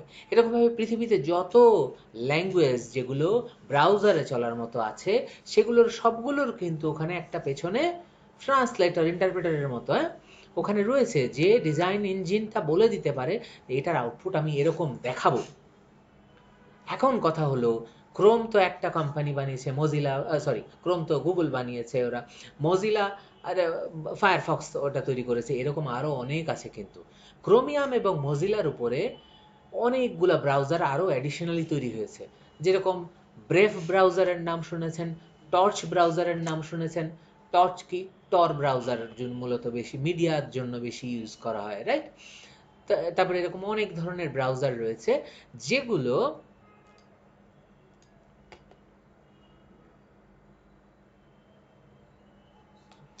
হ্যাঁ, কুইজ আমাদের তো একটাই হয়েছে, আরেকটা হবে, সাডেন কুইজ হবে, কখন বলবো না, নেক্সট ক্লাসে হতে পারে, হ্যাঁ, বাট কখন বলবো না টাইম এক্সাক্ট। যে কোনো সময় হয়ে যেতে পারে একটা। হ্যাঁ, তারাও দেবে অনলাইনে। আমি তো বুঝতে পারবো কে অনলাইনে কে অফলাইনে, লিস্ট আছে তো। এই যে জুমে আমরা লগ ইন করেছি, কারা কারা জুমে লগ ইন করেছে আমার লিস্ট থাকবে তো। আচ্ছা, সো আমরা দেখেন, এখন ঘটনাটা কোথায় হয়, যে মজিলার ডেফিনেশনে এবং ক্রোমের ডেফিনেশনে কিছু পার্থক্য থাকে, কারণ ওদের কোড, এদের কোডের ডেফিনেশনে স্বাভাবিকভাবে পার্থক্য থাকতেই পারে। তো দেখবেন যে অনেক জায়গায় আপনাদের এই সিএসএস কোড করতে গিয়ে এরকম ওয়েব কিট, মজ, এরকম ধরনের এক একটা প্রিফিক্স ইউজ করা লাগতে পারে। এগুলোকে বলা হয় প্রিফিক্স। কেন? এগুলো হচ্ছে স্পেসিফিক ব্রাউজারের জন্য কোড করা। ধরেন কলামস যে ট্যাগটা, এটা হচ্ছে কমন ইন্টারনেট এক্সপ্লোর, অন্য যে কোনো ব্রাউজার, যে কোনো কিছুর জন্য। কিন্তু ধরেন আপনার অপেরা, সাফারি বা ক্রোমের জন্য এই ওয়েবকিট দিয়ে, আবার এই ফায়ারফক্সের জন্য এই মজ দিয়ে। সো যত জায়গায় দেখবেন যে এই ওয়েবকিট বলা আছে, সেগুলো হচ্ছে ক্রোম সাফারির জন্য, আর মজ হচ্ছে মজিলার জন্য। এখন প্রশ্ন হচ্ছে যে কেন আমাকে এই বাড়তিভাবে আবার এই জিনিসটা লেখা লাগলো?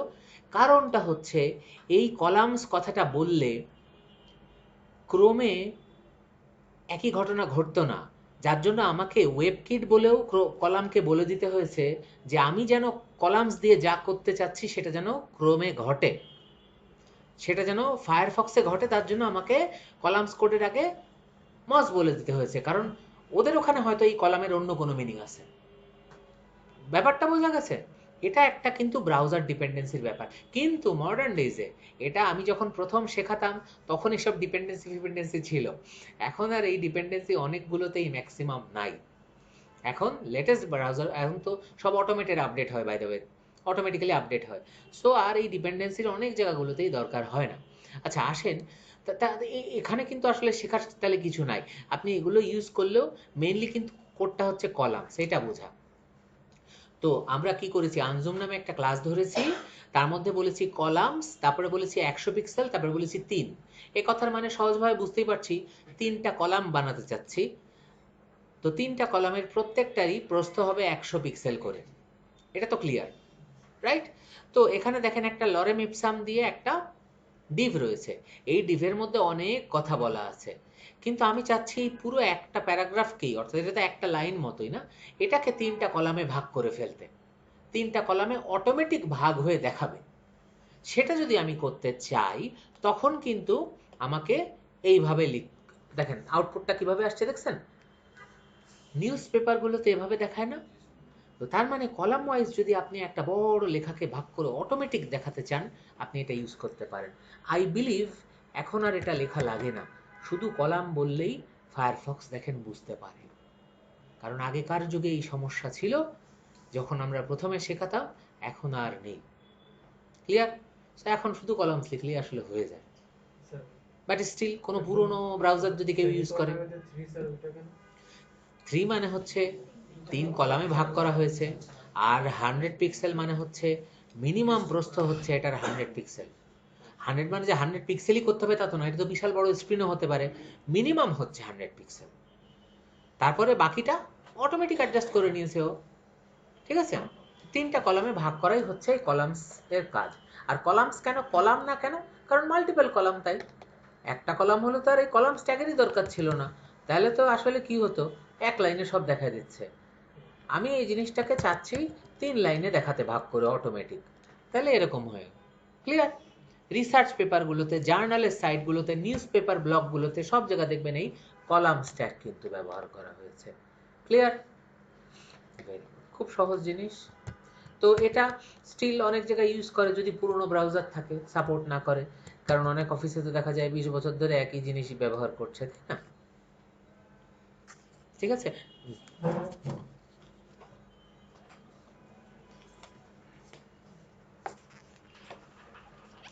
এবার আমরা দেখব ভিজিবিলিটি। আমরা অনেক ছোট ছোট কোড দেখছি, কারণটা হচ্ছে এখনো পর্যন্ত কিন্তু এইচটিএমএল এ গিয়ে দেখেন, আমরা একসময় যখন টেবিল টেবিল শিখে গেছি তখন কিন্তু লেআউট করা বুঝতে পেরেছি। এখনো আমরা ওই পর্যন্ত শিখতে পারিনি, যার কারণে এখনো আমরা শুধু কোডগুলো আগে দেখছি। এই সব কোডই কিন্তু দরকার, অনেক জায়গা দেখবেন সব দেখায় না, বাট এগুলো কাজে লাগে প্র্যাকটিক্যালি। অ্যাডভান্সে গিয়ে দেখবেন তখন আপনাকে, তখন আপনি আমাকে দুটো গালি দেবেন আর বলবেন যে কোড কই, বাকিটা দেখি কোথাও গুগলে খুঁজি। তো আমি সবই দেখিয়ে দিচ্ছি এই জন্য, ঠিক আছে? আচ্ছা দেখেন, এবার আসছে হচ্ছে ভিজিবিলিটি এবং ইনভিজিবিলিটির ব্যাপার। ভিজিবিলিটি কি জিনিস? আমরা ওই যে ইনভিজিবল ম্যান সিনেমা দেখেছি, অদৃশ্য মানুষ কিন্তু ধাক্কা কিন্তু খায়। তার মানেটা হচ্ছে দেখেন এই যে এখানে 3-4টা লাইন আছে, কিন্তু এখানে একটা যে লাইন আছে সেটা কিন্তু বোঝা যাচ্ছে, কিন্তু অদৃশ্য। তার মানে এটা দৃশ্যমান হতে পারে যে কোনো সময়। কিভাবে বুঝবো? দেখেন ইনস্পেক্ট এলিমেন্ট দেন,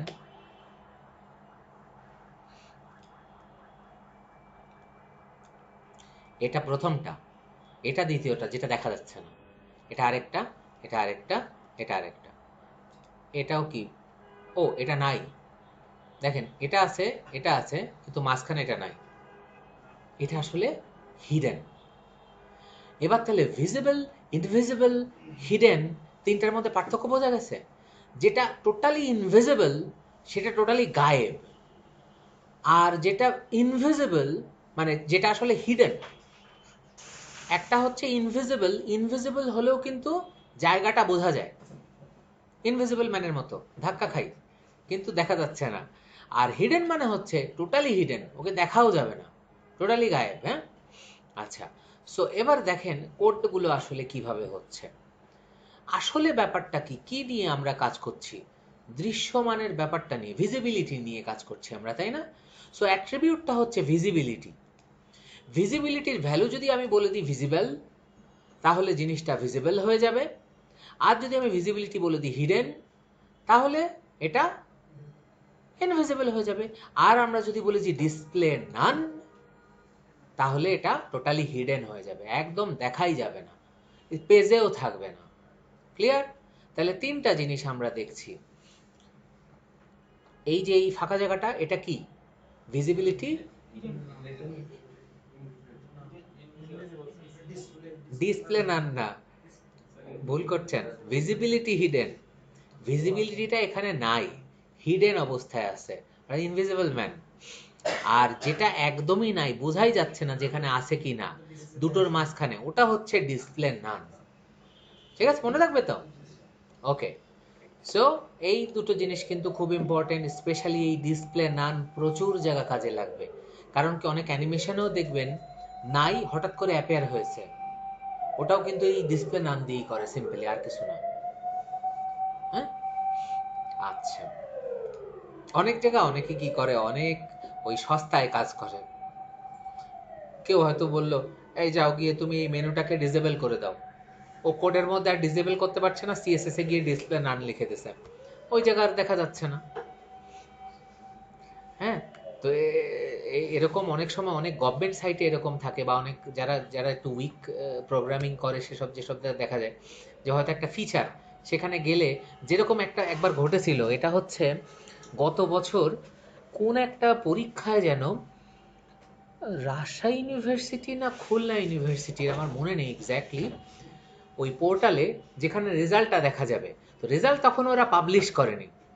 তো আমি কি করেছি, ওই কোডের মধ্যে গিয়ে ইনস্পেক্ট দিয়ে ডিসপ্লে নান দেওয়া আছে দেখতেছি, পরে প্যারামিটারটা আমি ওখানে কোড ম্যানুয়ালি লিখে ব্রাউজারের মধ্যেই লিখে আবার ওকে দিয়েছি, দেখি রেজাল্ট চলে আসছে।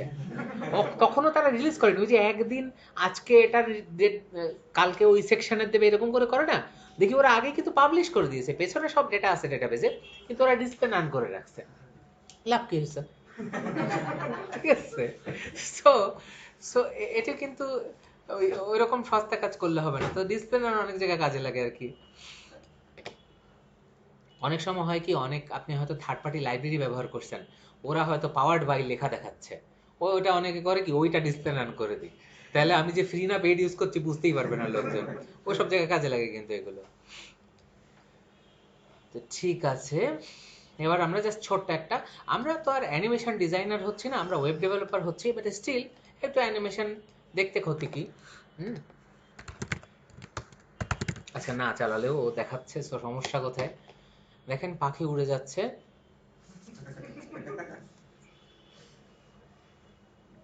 আসলে কিন্তু এ পাখি উঠছে না, আসলে এ পাখি শুধু ডানা ঝাপটাচ্ছে। ইমেজের মধ্যে দেখেন বার্ড ডট জিফ নামের একটা জিফ ইমেজ রয়েছে, যেই ইমেজটা আসলে একটা জিআইএফ, জিফ ফরম্যাটের অ্যানিমেশন, যেটা খুলতে খুলতে ক্লাস শেষ হয়ে যাবে। আচ্ছা, খুলেছে, যাক, ধন্যবাদ। তো এই ইমেজগুলো আসলে কিভাবে তৈরি হয়? আসলে এটা অনেকগুলো ইমেজের কম্বিনেশন। জিফ তৈরি হয় ইমেজের সিকোয়েন্সে। ধরেন আপনি আমার হয়তো এরকম চাচ্ছেন যে আমি এখানে বসে আছি, কথা বলছি, এটার একটা জিফ তৈরি করবেন। কি করবেন? আমি এখানে আছি, একটা ছবি, এখানে একটা ছবি, এখানে একটা ছবি, এখানে একটা ছবি, এখানে একটা ছবি, এরকম বিভিন্ন জায়গার ছবি নিয়ে এবার আপনি সিকোয়েন্সে চালিয়ে দেন, দেখবেন যে ভিডিওর মতো লাগছে। তো ওই অনেকগুলা ইমেজের কম্বিনেশনই কিন্তু আসলে এরকম অ্যানিমেশন। ক্লিয়ার?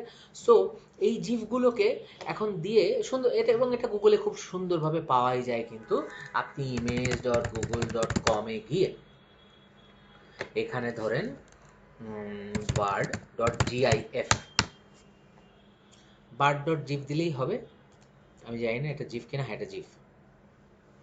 তো বিভিন্ন রকমের ফ্লাইং বার্ড দিতে পারেন, এই বার্ড সেই বার্ড। দেখেন এটা খুব ফালতু একটা করেছেন, এটা তাও একটু মোটামুটি চলার মতো করেছে, নিজেরাও তৈরি করে নেওয়া যায় কষ্ট করে। হুম, লোড হতে হতেই বুড়ো হয়ে যাব। এই যে আমাদের জীবনের 5 বছরের অংশ চলছে। হ্যাঁ, তো যাই হোক, এরকম বিভিন্ন রকমের যেগুলোর পাশাপাশি দেখবেন জিফ, এই জিফ লিখলেই আপনি কিন্তু সব জিফ ইমেজ পেয়ে যাবেন। ঠিক আছে, বুঝতে পেরেছেন? সো এই যে দেখেন, তো দেখবেন যে অনেক ওয়েবসাইটে দেখবেন যে মানুষ হেঁটে যাচ্ছে, কোথাও হয়তো দেখবেন যে বিমান উড়ে যাচ্ছে ওয়েবসাইটে।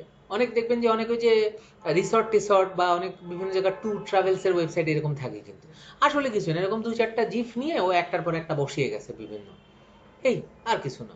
ঠিক আছে, সো এটাকে কিভাবে আসলে করা যায়, মেইন থিমটা একটু দেখি আমরা। এটা আমরা একটা দেখছি হচ্ছে এক্স অ্যাক্সিসে, এরপর একটা ওয়াই অ্যাক্সিসে দেখব। তো দেখেন আসলে কি করা হয়েছে, আসলে কিছুই করা হয় নাই। দেখেন একটা ক্লাস না হয়েছে নির্ঝর, বাকি সব ফাঁকা।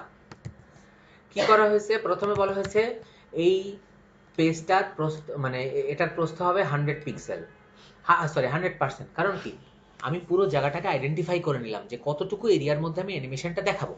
100% জায়গার মধ্যে না বললেও 100% হয়, বাট এটা প্রপারলি ডিফাইন করা উচিত। তারপরে আমি বলে দেবো যে হাইটটা কতটুকু হবে। হাইটটাও কিন্তু দেখা যাচ্ছে না 200 পিক্সেল। কেন? কারণ পাখির তো একটা উচ্চতাটা আছে, আমি তো নিশ্চয়ই পুরো পেজ জুড়ে পাখি উঠছে দেখাবো না। তো ওই জায়গাটা কত টাকা জায়গা জুড়ে আমার অ্যানিমেশন হচ্ছে, ওই জায়গাটুকু আমি আইডেন্টিফাই করে ফেললাম। তারপরে গিয়ে আমি কি বললাম, ব্যাকগ্রাউন্ডে আমি একটা বার্ডের ছবি বসাবো। এবার কি ঘটনা ঘটবে, বার্ড আর বার্ড, কে কোথায় উড়ে যাচ্ছে কিছুই বোঝা যাচ্ছে না। ঠিক আছে, এখন স্বাভাবিক এটাই তো হবে ব্যাকগ্রাউন্ডে ইমেজ বসালে। এবার আমরা বলে দিলাম ব্যাকগ্রাউন্ডের ইমেজের সাইজটা হবে 100 পিক্সেল বা 100 পিক্সেল। আমি নির্দিষ্ট একটা সাইজ বলে দিয়েছি, কোনো কিছু হয়নি কারণ ওটা 100 বাই 100ই।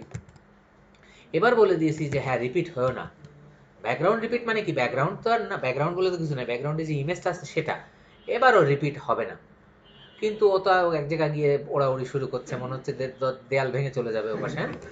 এবার কি হলো, আমরা বলে দিলাম একটা অ্যাট্রিবিউট পজিশন রিলেটিভ। এই পজিশন রিলেটিভ আমি আপনাদেরকে পরে অন্য উদাহরণে ভালো করে বোঝাবো। এখানে খুব ভালো করে খুব সহজ ভাষায় মনে রাখেন, পজিশন রিলেটিভ মানে হচ্ছে, রিলেটিভ মানে কি, আপেক্ষিক। পজিশন রিলেটিভ মানে কি, আমি আপেক্ষিক অবস্থায় আছি। অর্থাৎ আপনি দেখেন বডি ট্যাগের মধ্যে একটা ডিফ ট্যাগকে বসিয়েছেন, এই ডিফ ট্যাগের মধ্যেই কিন্তু পাখিটা নড়ছে, পাখির অবস্থান কিন্তু স্ট্যাটিক না, পাখির অবস্থান কিন্তু চেঞ্জিং, ও কিন্তু বিভিন্ন পজিশনে মুভ করছে। তার মানে পাখির অবস্থানটা কিন্তু তার বডি ট্যাগের সাপেক্ষে, অর্থাৎ যে ট্যাগের ভিতরে রয়েছে সেই ট্যাগের সাপেক্ষেও আপেক্ষিক। তার মানে যে কোনো অবজেক্ট, যে কোনো অ্যানিমেটেড অবজেক্ট আপনি যখনই বসাচ্ছেন ওটাকে পজিশন রিলেটিভ দিতেই হবে। রিলেটিভ না দিলে ওই বস্তু মুভি করবে না। তার মানে আপনি ফিক্সড বলে দিচ্ছেন, পজিশন আপনি ফিক্সড বলে দিচ্ছেন। পজিশন রিলেটিভ না বললে সোজা কথা, তার মানে অ্যানিমেশন মুভ হবে না, কোনো মুভ হবে না। হ্যাঁ, তো পজিশন রিলেটিভ আপনাকে বলতেই হবে। তারপরে আপনি কি ট্যাগ ব্যবহার করেছেন, অ্যানিমেশন নামের একটা ট্যাগ ব্যবহার করেছেন। অ্যানিমেশন ট্যাগ ব্যবহার করার পর আপনি বলেছেন যে দেখেন এটা আবার ক্রোমে সাপোর্ট করছে না। সো কি আরেক ঘটনা, কি ঘটনা হলো আমাদের, ও আচ্ছা আমরা তো ওদিকে হাইট উইথ দিয়ে দিইনি, তো কিভাবে কি করবে। আচ্ছা দেখেন, অ্যানিমেশনে আপনি বলেছেন মাই মুভ 15 সেকেন্ড এবং ইনফাইনাইট। তো মাই মুভ কি জিনিস, ব্যাপারটা হচ্ছে আপনি এখনো পর্যন্ত বলেছেন যে একটা অ্যানিমেশন ঘটবে যেখানে একটা কোনো বস্তু রিলেটিভ ভাবে অবস্থান করবে। মানে কি, বিভিন্ন জায়গায় অবস্থান করতে পারে, মানে মুভ করবে, সোজা কথা, এই কথার মানে হচ্ছে মুভিং। তারপর আপনি বলেছেন যে 15 সেকেন্ড ধরে এই অ্যানিমেশনটা চলবে। আপনাকে তো বলতে হবে যে কতক্ষণ ধরে চলবে, নাহলে ও বুঝবে কি করে কতক্ষণ চলবে। তারপরে বলতে হবে যে কতবার এই সাইকেলটা ঘুরবে, 15 সেকেন্ড হয়ে কি থেমে যাবে, আর কখনো কি এটা হবে না। ওখানে আপনি বলে দিয়েছেন ইনফাইনাইট, নান বলে দিলে জাস্ট 15 সেকেন্ডই হতো। বা কিছু না বললেও 15 সেকেন্ডই হতো। ইনফাইনাইট বলে দিলে, যখন আপনি একবার ইনফাইনাইট বলে দিয়েছেন, তখন কিন্তু এটা ইনফাইনাইট টাইম পর্যন্ত চলতে থাকবে। এবার চলে আসেন, ঘটনাটা হচ্ছে যে আপনি যে বললেন যে ঠিক আছে একটা অ্যানিমেশন ঘটবে আপনি বলেছেন, এবং অবজেক্টটা যে মুভ করবে একটা জায়গা জুড়ে, কোন জায়গা জুড়ে, এই পুরো 100% প্রস্থ জুড়ে, সেটাও আপনি বলেছেন, কিন্তু কোথা থেকে মুভ করা শুরু করবে আর কোথায় গিয়ে সেই মুভ শেষ হবে সেটা কোথায় আপনি বলেছেন, সেটা তো কোথাও বলে দেন নাই। তাহলে আপনাকে এবার ডিফাইন করে দিতে হবে কোথা থেকে মুভ হওয়া শুরু হবে, কোথায় গিয়ে মুভমেন্টটা থামবে। ক্লিয়ার? স্বাভাবিক বলতে হবে না? তো দেখেন আসলে কি ঘটনা ঘটছে। দেখেন এই পুরো পেজটা 100% প্রস্থ, এখানে কি 0%, 10%, 20%, 30%, 50%, 70%, এটা 100%। দেখেন আপনি এখানে বলেছেন ফ্রম, কোথা থেকে? লেফট থেকে 100% দূরত্বে গিয়ে। লেফট 100% মানে কি? লেফটে 100% রাখো, এরকম তো কোনো কিছু হয় না, তাই না? প্র্যাকটিক্যালি লেফট 100% মানে হচ্ছে, এটাকে আপনি সুন্দরভাবে এভাবে ভেঙে নিয়ে বলতে পারেন, সেটা ভালো, যেহেতু এক লাইনে লিখেছি তাই আমরা ওভাবে আর লিখিনি। বোঝা গেছে? ক্লিয়ার তো? এভাবে একটা ট্যাগের মধ্যে একটা। তো আপনি বলেছেন ফ্রম লেফট 100% মানে কি? লেফট থেকে শুরু করে 100% পিক্সেল দূরে গিয়ে, মানে কি পেজের শেষ মাথায়, ওখান থেকে শুরু হবে। ফ্রমটা হচ্ছে ওইখানে। আর টু কোথায়? টু হচ্ছে লেফট থেকে -20 পিক্সেল ভিতরে। -20 পিক্সেল মানে কি? এইটা তো 0 পিক্সেল, এটা যেখান থেকে পেজ শুরু সেখানে 0 পিক্সেল না? তো এখানে 120 পিক্সেল মানে কি? আরো পেছনে 120 পিক্সেল পেছনে মানে হচ্ছে পেজ ভেদ করে আরো পেছনে এই জায়গায়। সো স্বাভাবিকভাবে 120 পিক্সেল বলে দিলে পাখি তো হারিয়ে গেছে। তো স্বাভাবিকভাবে আপনি যদি বলেন 0, তাহলে তো দেখা যাবে যে এখানে এসে ও এরকম এরকম করছে, তাই না? ওটা দেখতে অড লাগবে না? পাখি তো হারিয়ে যেতে হবে, কারণ ও তো হারিয়ে যাবেই, তাই না? সো ক্লিয়ার তো? তো তার মানে আপনি এখানে বলে দিয়েছেন যে ঠিক আছে, লেফটের 100 থেকে শুরু করে 2 হচ্ছে লেফটের এত। এটা আপনি রাইট বললে তাহলে আপনাকে রাইটে ওভাবে বলতে হতো, তাহলে রাইটের 0 থেকে শুরু করে ওটা হচ্ছে অতর উপরে।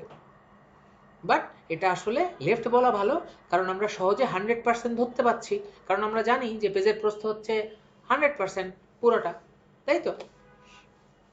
সো ক্লিয়ার তো জিনিসটা?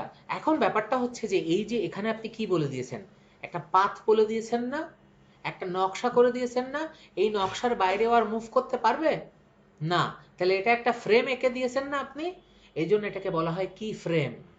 তো দেখেন আপনি বলেছেন কি ফ্রেমস, অর্থাৎ এই ফ্রেমের মধ্যেই তুমি ঘোরাফেরা করবা। এখানে আমি ডিফাইন করে দিয়েছি এইটার মধ্যে তুমি ঘুরবা। এখন কি ফ্রেম বললেই তো খালি হবে না, এরকম তো অনেক ফ্রেম হতে পারে। আপনি একটা নাম দিয়ে দিয়েছেন যে মাই মুভ, বা ধরেন মাই রোড। এবার এই রোডটাকে এখানে বলে দিতে হবে অ্যানিমেশনের মধ্যে যে এই রোডে তুমি চলো, 15 সেকেন্ড ধরে চলো এবং ইনফাইনাইট টাইম ধরে চলো। ক্লিয়ার? সো আমাকে এখানে অ্যানিমেশনের মধ্যে কোন পথে চলবো সেটাকে বলে দিতে হবে। রোবট, রোবট বানালে আমাকে তো বলতে হয় যে এখান থেকে ধরেন গেটে যাবে, লিফটে যাবে, কি করবে? এখান থেকে সোজা যাও 100 হাত, ওখান থেকে 5 হাত, আবার বামে, আবার 6 হাত দূরে ডানে, তারপরে গিয়ে আবার ওদিকে গিয়ে গেলে লিফট, তাই না? সো এরকমভাবে আমার মুভমেন্টটা এখানে কি ফ্রেমের মধ্যে বলা আছে, আর মুভমেন্টের যে নামটা, সেটাকে কথার কথা আমি মাই রোড নাম দিয়েছি, সেটাকে আমি অ্যানিমেশনের মধ্যে বলে দিয়েছি। কারণ এরকম তো আমি অনেক ডিফাইন করতে পারি, পারি না? অনেক ধরনের পাথ হতে পারে, রাইট? ক্লিয়ার? বোঝা গেছে তো? আচ্ছা, এটা প্র্যাকটিক্যালি আমাদের ওয়েব ডেভেলপমেন্ট ওরকম ভাবে কাজে লাগবে না। বাট লাগবে না কিভাবে? লাগবে একভাবে। ধরুন আপনার কেউ একটা ওয়েবসাইট বানিয়েছে, সেখানে হয়তো থার্ড পার্টির কোনো একটা অ্যানিমেশন আপনি ব্যবহার করেছেন। এবার আপনার ডেভেলপার বা আপনার কাস্টমার বা আপনার কেউ মালিক, যে কেউ বলতে পারে যে এইখানে দেখেন এই যে পাখির ছবি, এটা পাখি চেঞ্জ করে আপনি অন্য কিছু দেন, পাখি না, এখানে প্লেন হবে, এটা এবার এত স্পিডে যাবে না, এটা 20 সেকেন্ড ধরে ঘুরবে। তখন আপনাকে তো এখানে কোড এডিট করতে হবে। আপনি যদি নাই বোঝেন তা কিভাবে কি এডিট করবেন? ঠিক আছে? কারণ এগুলোর অনেক রেডিমেড লাইব্রেরি পাওয়া যায়, লাইব্রেরি দিয়েই বেশিরভাগ হয়, কিন্তু কাস্টমাইজ তো করতে হবে আপনাকে। সো সবকিছু কিন্তু আমরা স্ক্র্যাচ থেকে করার জন্য শিখি না, কাস্টমাইজেশনের জন্যও শিখছি। ঠিক আছে? আবার ওল্ড প্রজেক্টে কাজ করার জন্য শিখছি। তো এখানে কিন্তু আমার এই এটা লেখারও দরকার নেই, এটা লেখারও দরকার নেই, কারণ কি দেখেন লেটেস্ট ব্রাউজারে কিন্তু এগুলো সব সাপোর্ট করছে। আগে সাপোর্ট করতো না, এখন সব সাপোর্ট করে। ক্লিয়ার? এবার আমরা চলে যাব আর একটা উদাহরণে। এইখানে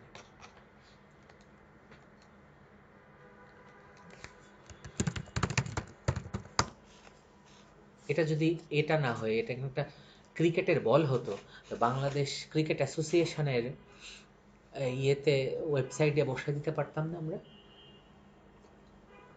ধরেন ফুটবল এরকম একটা বাউন্স খাচ্ছে, বা বাচ্চা একটা জাম্প দিচ্ছে, অনেক কিছুই তো করা সম্ভব প্র্যাকটিক্যালি। দেখেন, তার মানে it is all about your concept. আপনি কিভাবে জিনিসটাকে চিন্তা করছেন। ছোট্ট একটা কোড, এটাকে যে আপনি অনেক কিছু বানাতে পারেন। একটা ছোট বাবু হয়তো লাফ দিচ্ছে, এখানে হয়তো একটা ফুটবল বাউন্স করছে, অনেক কিছু হতে পারে, রাইট? So visualisation.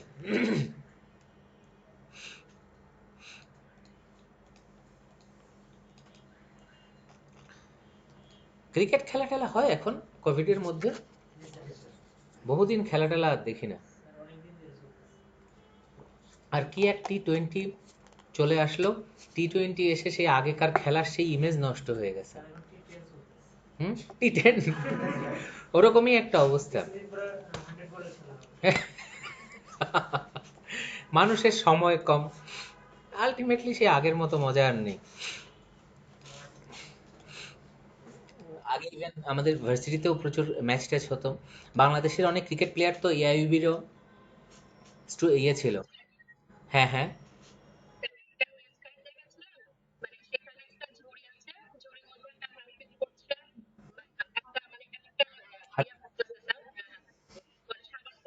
হ্যাঁ, হ্যাঁ।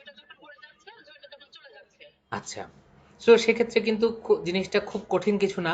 এখানে দেখেন আমরা পড়ছি আবার উপরে নিয়ে যাচ্ছি, উপরে না নিলেই হলো, তাহলেই নিচে পড়তো। এখন একটা নির্দিষ্ট জায়গা পর্যন্ত পড়তো, এতটুকু করতে হবে। আর তারপরে যখন পড়ে যাচ্ছে, তখন আপনি যদি পুরো অদৃশ্য করে দিতে চান, আপনি পুরো ওটাকে ডিসপ্লে নানি করে ফেলতে পারেন জাভাস্ক্রিপ্ট কোড দিয়ে, তাহলে অদৃশ্য হয়ে যেতে পারে। আবার আপনি ওটাকে বাম পাশে ডান পাশে সরিয়েও নিয়ে যেতে পারেন লেফট রাইট অ্যানিমেশন দিয়ে মুভ করে, বিভিন্নভাবে করা যেতে পারে। জাস্ট এই সেম কোড ব্যবহার করেই একটু হয়তো আপনাকে ক্রিটিক্যালি চিন্তা করতে হবে জিনিসটাকে, ঠিক আছে?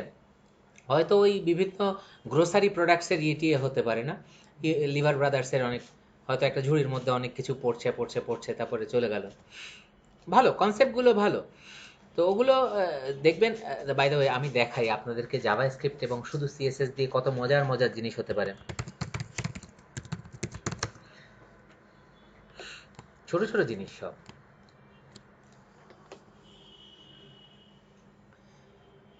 আপনি দেখেছেন এখানে যে সিস্টেমটা দেখতে পাচ্ছেন, এটা কিন্তু কোনো রকেট সায়েন্স, জাভা, পাইথন কোনো কিছু না। সিম্পলি জাভা স্ক্রিপ্ট, সিএসএস এবং এইচটিএমএল দিয়ে করা। সান, মার্কিউরি, আর্থ, মার্স, জুপিটার, এই যে স্পিড, আবার 2D, চাইলে 3D করতে পারছি, ডিস্টেন্স, সাইজের দিক থেকে কোনটা কোনটা বড় কোনটা ছোট। তাই সাইজ দিলে তো সে স্যাটার্নের আমি কিছুই দেখতে পাচ্ছি না, আর থাক অন্য কিছু দিই, ঠিক আছে? পুরোটা কিন্তু জাস্ট অ্যানিমেশন। আগেকার এক সময় নাম শুনেছেন না, ফ্ল্যাশ? ও ফ্ল্যাশ আর এখন আর চলে না কিন্তু, কারণ ফ্ল্যাশ আর ব্রাউজার কিন্তু সাপোর্ট করে না। এখন কিন্তু সব এগুলো দিয়ে। তাই এখন আপনার কি মনে হয় যে আপনি এখন ওয়েব ডেভেলপমেন্ট শিখে আপনি এরকম বানাবেন? এইগুলো বানানোর জন্য আলাদা স্পেশালিস্ট আছে যারা শুধু স্বাধীন এগুলো নিয়েই কাজ করে। আপনার যদি কোথাও ইমপ্লিমেন্ট করতে হয়, ওই লাইব্রেরিটাকে নিয়ে বা এরকম কোডটাকে নিয়ে আপনি জাস্ট কপি পেস্ট আপনার প্রজেক্টের মধ্যে কাস্টমাইজ করতে পারেন, কপি পেস্ট করে দিতে পারেন, লাইব্রেরি ইন্টিগ্রেট করে, আর কিছু না, ঠিক আছে? কারণ অ্যানিমেশন স্পেশালিস্ট আরেকটা টোটালি সেপারেট এরিয়া। এরকম প্রচুর বিভিন্ন ধরনের অ্যানিমেশন রয়েছে, দারুণ দারুণ। যাই হোক, আমরা আমাদের আসল টাস্কে চলে যাই, জিনিসটা বুঝি। খুব সহজ জিনিস, কিছুই না। আমরা ওয়েব কিট ফেলে দিই, এটা লাগবে না। Standard syntax. হ্যাঁ, বেসিক্যালি কি করেছি দেখেন, অ্যানিমেশনের একটা হাইট এবং একটা উইডথ ধরেছি। এখানে আমরা 100 বাই 100 পিক্সেল একটা ধরে নিয়েছি। ব্যাকগ্রাউন্ড কালার রেড দিয়েছি। তো এইটা হচ্ছে কিসের, আপনার এই যে যে ডিফটা, এটা অবজেক্টটার সোজা কথা। আমি এখানে এটা না বলে একটা ব্যাকগ্রাউন্ডে বস্তুও ধরতে পারতাম, তাই না? ব্যাকগ্রাউন্ড ইমেজ, ব্যাকগ্রাউন্ড কিছু একটা দিয়ে পজিশন রিলেটিভ বলতেই হবে, নাহলে অ্যানিমেশন হবে না কখনো, কারণ আপেক্ষিক অবস্থান না বললে বস্তু তো তার মানে ফিক্সড। আচ্ছা, তারপরে অ্যানিমেশন বলেছি, মাই মুভ বলেছি, তার মানে এখানে আমার স্টেপগুলো বলে দিয়েছি। 15 সেকেন্ড বলেছি, এটা আপনি যত ইচ্ছা সেকেন্ড বলেন, যতক্ষণে বলবেন ততক্ষণে এটা শেষ হবে। ধরেন 20 সেকেন্ড বলে দেন, 20 সেকেন্ড ধরে পুরো জিনিসটা ঘটতে থাকবে। এবার দেখেন কিভাবে জিনিসটা মুভ করছে। দেখেন আমরা প্রথম থেকে একটু দেখব, এখানে দেখবেন আর পাশে মিলাবেন। দেখেন প্রথমে আছে 0 পজিশনে, সেখান থেকে 600 পিক্সেল নিচে, এই যে এখন ঘুরে উঠে, আচ্ছা প্রথমে ছিল 0 পজিশনে, সেখান থেকে দেখেন 600 পিক্সেল নিচে নেমে আসছে, এখন 600 পিক্সেল নিচে। এবার ও আবার উঠে চলে যাচ্ছে 50 পিক্সেলে। এবার এখান থেকে নামা শুরু করবে 50 পিক্সেল, এই যে এখন হচ্ছে 50 পিক্সেল দূরত্ব। এবার এখান থেকে আবার নামা শুরু করবে, 300 পিক্সেলে চলে যাবে, 300 পিক্সেলে গেছে, এবার শেষ, আবার শুরু করে। বোঝা গেছে? তার মানে আপনি এভাবে যতগুলো মুভকে এখানে ডিফাইন করবেন ততগুলো পজিশনে ও কিন্তু থাকবে। এবং অবভিয়াসলি আপনি যদি টপ থেকে শুরু করেন তাহলে টপ বলে, বটম থেকে শুরু করলে বটম থেকে বলবেন। আর টপ 0 পিক্সেল মানে কি, উঁচু থেকে, মানে পেজের শুরু থেকে শুরু করে, 0 মানে কি, মানে পেজের একদম মাথায়। ক্লিয়ার? সো পেজের মাথায়, তারপরে টপ এততে, তারপরে এততে, তারপরে এততে, এখানে আপনি পার্সেন্টেজ ধরেছেন 0। এই 0%, 25% মানে কি এবার বলেন তো?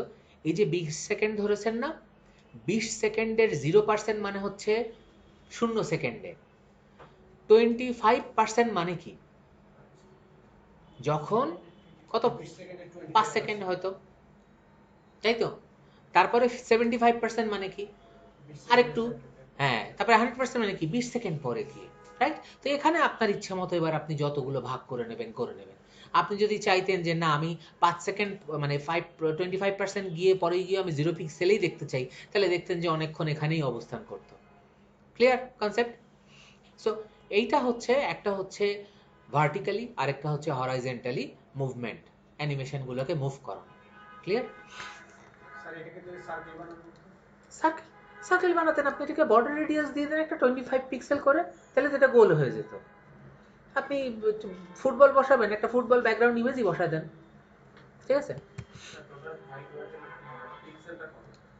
হ্যাঁ, হাইট ওয়াইডের এই যে পিক্সেলটা যে কত? 100 বাই 100 আমরা একটা বক্স এঁকে নিয়েছি রেড কালারের। না sir, full screen, display full স্ক্রিনে এখানে হাইট 600 পিক্সেল। ও আচ্ছা, টোটালটার কোনো ফিক্স নেই। দেখেন আপনারা এক একজন এক একটা স্ক্রিনে রয়েছেন, ডিভাইসের স্ক্রিন অনুযায়ী কিন্তু পিক্সেলটা, তাহলে কি আমরা একটা পার্সেন্টেজ মতো লাগবে পার্সেন্টেজই তাহলে? আমরা সবসময় করি, আমরা যে কোনো কিছু পার্সেন্টেজে করি, বাট স্পেসিফিক অবজেক্ট যেটা আপনি অতটুকুই দেখাবেন, 10%, 15%, সেটা আমরা পিক্সেলে ধরে নিই।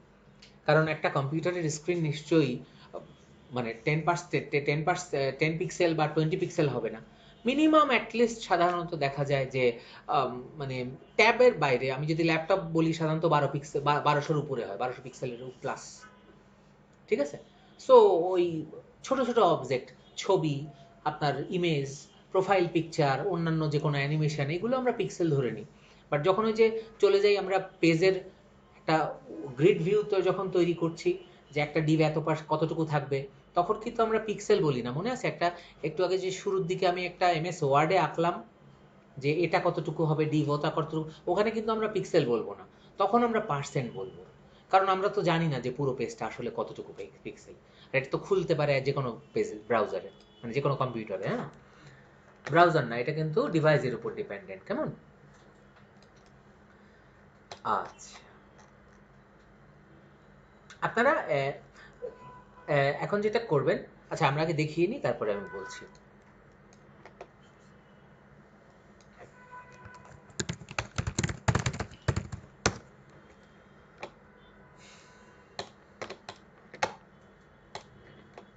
অনেক তাড়াতাড়ি হয়ে যাচ্ছে, স্লো হচ্ছে না?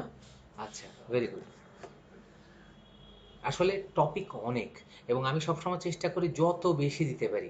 কারিকুলাম ভুলে যাই, যত বেশি আপনাদের দিতে পারি তত ভালো, তাই না? ইভেন এইবার ডেটাবেজে আমি নতুন কিছু টপিক দেখাবো যেটা আমি কখনো কোথাও দেখাই না। আমার একটা দুটো স্টুডেন্ট পুরনো ব্যাচের বলেছে যে স্যার এবারের ব্যাচে আমি বসবো, সিট থাকলে অবশ্যই বসবেন, আছে দু একটা পেছনে। এখন আপনাদের সিরিয়াসনেসের উপর ডিপেন্ড করে। জাভা স্ক্রিপ্টে যাওয়ার পরে সবার হাত পা কাঁপাকাঁপি শুরু হয়ে যায়, বাপরে কোড কি ঝামেলার ব্যাপার। অথচ জাভা স্ক্রিপ্টে তো অত কোটি কোটি কোড লেখা লাগে না না সফটওয়্যার ডেভেলপমেন্ট করতে গিয়ে। হ্যাঁ, আপনি যদি রিয়াক্ট জেএসে কাজ করেন তাহলে তো জাভা স্ক্রিপ্ট ভালো করে শিখতেই হবে। বাট এগুলো খুব সহজ। দেখেন একটা জিনিস বলি, এই যে একটু আগে দেখাচ্ছিলাম সবার ছবি এবং সবার মেসেঞ্জারের বিভিন্ন ইয়ে, আমি রেখে দিয়েছি আপনাদেরকে এনকারেজ করার জন্য, যে রিয়েলি মানুষ ভালো করছে। এর বেশিরভাগই সবই নন টেকনিক্যাল এরিয়া থেকে এসছে। তো এরা ভালো করছে, আপনারা কেন করবেন না? কত স্টুডেন্ট আছে প্রথমবার পারে না, কিন্তু সে ধৈর্য ধরে পুরো শেষ পর্যন্ত থাকে, যে না আমি পুরোটা শেষ করব, 40 ক্লাস করব, তারপরে যদি না হয় আমি তো আবার এসে বসতে পারবো। আবার অনেক স্টুডেন্ট আছে যারা সেকেন্ড বার আবার আসছে, যে স্যার আমি প্রথমবার তো পারিনি। স্বাভাবিকভাবে প্রত্যেকের তো লার্নিং স্পিড একরকম না, আমি পরের বার আবার কভার করে বাকিটা আমি শিখে নিয়েছি। স্বাভাবিক, আপনি ক্লাস 1 এক বছর, ক্লাস 10 এক বছর পড়েন, যা শিখবেন ক্লাস 10 আরেকবার পড়েন, আরও বেশি পারবেন, তখন বাকিটা কিন্তু কভার হয়। তো স্বাভাবিক একটু তো টাইম দিতেই হবে, ঠিক আছে? তবে এই এরিয়াতে টাইম দিলে লস নাই, এটা আমি গ্যারান্টি দিয়ে বলতে পারি, ঠিক আছে? পৃথিবীতে সমস্ত এরিয়ার এই যে মানুষজন ডাক্তারি পড়ে, লিটারালি আমার আব্বু কিন্তু ডক্টর, আমার আব্বু ডক্টর, আমার চাচা ডক্টর, আমার ফ্যামিলিতে অনেক ডক্টর আছে, অনেক কাজিনরা ডক্টর। কিন্তু যদিও আমার চাচা ডক্টরি করেন না, আমার আব্বু ডক্টরি করেন এখনো, যদিও তার অনেক বয়স হয়ে গেছে, 77। তো সে ঢাকা মেডিকেলের এক সময়কার 70 সালের ব্যাচের স্টুডেন্ট ছিলেন, অনেক আগের, মুক্তিযুদ্ধের আগেকার সময়ের স্টুডেন্ট ঢাকা মেডিকেলের। আমার চাচা ওই সময়কারই, কাছাকাছি সময়। তো ব্যাপারটা হচ্ছে যে তখনকার সময়ে কিন্তু ডাক্তারদের অনেক ভালো মার্কেটে অপরচুনিটি ছিল। এখন তো সব বিসিএস দিয়ে তারপরে ডাক্তার হয়ে সরকারি জায়গায় ঢুকতে হয়, আর বেসরকারিতে গেলে বেতন নেই।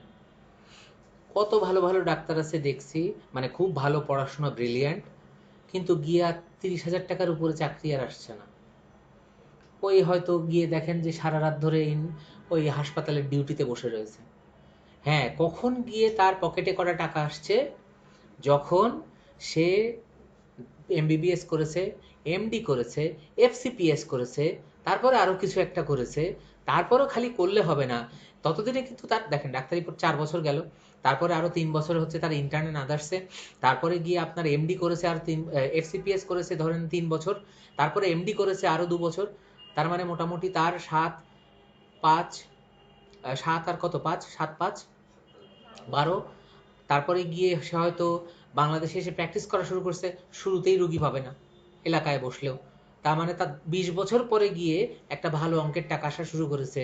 তা আপনি যদি এই ইন্ডাস্ট্রিতে ভালো করেন, আপনি 20 বছরে আরো হিউজ টাকা আর্ন করতে পারবেন। 3 বছর পর থেকেই আপনার স্যালারি 6 ডিজিটে চলে যেতে পারে, 1 লাখ টাকায় চলে যেতে পারে আইটি ইন্ডাস্ট্রিতে। প্র্যাকটিক্যালি যায়, আমরা দেখছি যায়, প্র্যাকটিক্যালি যায়। সিএক্সও লেভেলে আরো বেশি যায়। আমি যখন লাস্ট সিএক্সও লেভেলে কাজ করে এসেছি, এখন তো আমার নিজের বিজনেস চালাই, মার্কেটে হিউজ স্যালারি। টেকনোলজিতে আপনার প্রচুর অপরচুনিটিস আছে। আপনি চিন্তা করেন, আপনি যদি 1 লাখ টাকা করেও বেতন পান, তা আপনি 20 বছরে কত টাকা আর্ন করবেন? 20 বছরে কত কত কত ইয়ে হয়? 20 গুণ, ক্যালকুলেটর করতে করতে বুড়ো হয়ে যাচ্ছে। এই যে দেখেন, এগুলো হচ্ছে ওয়েট করা। 12 গুণ 1 লাখ কত টাকা? 2,40,00,000। তার একটা ডাক্তার 20 বছর পরে গিয়ে যখন একটু আর্নিং করা শুরু করবে, ওর 2,40,00,000 টাকা হবে তখন। তারপরে গিয়ে হয়তো যখন সে ভালো আর্ন করতে পারবে, ততদিনে আপনিও বুড়ো, সেও বুড়ো। লাইফ কি, ইয়ং বয়সে যদি আপনি আর্নিং না করে, ইয়ং বয়সে যদি আপনি এনজয় না করতে পারলেন, আর আপনি তো, আমি 1 লাখ টাকা বলছি, আপনি কি 20 বছর ধরে 1 লাখ টাকায় চাকরি করবেন নাকি? তো স্বাভাবিকভাবে আপনি যা আর্ন করবেন, তাতে সরকারি চাকরিতে মানুষ ঢুকলেও পেনশনের টাকা পেতে পেতে আপনি বাড়ি করে ফেলছেন 2-4টা। সো দিস ইজ রিয়েলিটি আসলে ইন্ডাস্ট্রির। এখন সিরিয়াসনেস হচ্ছে যে আপনি যদি ভিডিও রেকর্ডে চালিয়ে দিয়ে চলে যান টেবিল থেকে উঠে, তাহলে তো কিছু করার নেই। আচ্ছা আসেন আমরা টেবিল বুঝি। ও ভেরি গুড, ভেরি গুড।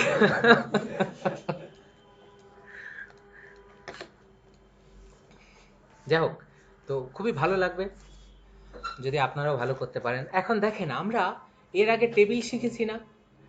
তো আমরা আগে তো ভেবেছিলাম যে আচ্ছা টেবিল দিয়ে কি তাহলে স্ট্রাকচার বানাবো। সিএসএস এ এসে এখন টেবিলের কাঠামো তৈরি করতে আর টেবিল ব্যবহার করা লাগবে না। আমরা প্র্যাকটিক্যালি আর টেবিল কোডও ব্যবহার করব না লেআউট ব্যবহার করার জন্য। এখন আমরা ডিফকে দিয়েই টেবিল বানিয়ে ফেলতে পারি। ঠিক আছে, আমরা একটু এখানে একটু মিনিংফুল নাম লিখি, ব্লক 1 রো 1, ব্লক 2 রো 1, একটু জাস্ট ভিজুয়ালাইজেশন করার জন্য, ব্লক 3 রো 1,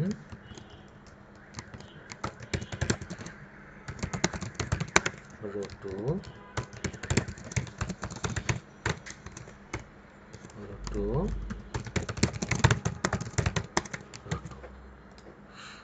সো এই হচ্ছে আমাদের টেবিল। এটা কিন্তু টেবিলের স্ট্রাকচার, কিন্তু দেখেন কোথাও কিন্তু টেবিলের কোড নাই, সবই ডিভ, সব Depp Depp Depp Depp Depp. ঠিক আছে, এখন এই যে ডিভ দিয়ে আমরা টেবিলটাকে কিভাবে তৈরি করেছি এটা আমরা আলটিমেটলি শিখব। ক্লিয়ার? আচ্ছা আসেন আমরা শিখি। তো টেবিল বোঝার আগে আমরা এইটাকে যদি একটু অ্যানালাইজ করি তাহলে আমরা বুঝতে পারবো না যে কোথায় কোন ব্লক। একটু দেখেন, কোডটা অ্যানালাইজ করি এবং বোঝার চেষ্টা করি। এটা হচ্ছে প্রথম রো, প্রথম ডিভটা হচ্ছে তার মানে প্রথম রো পুরোটা।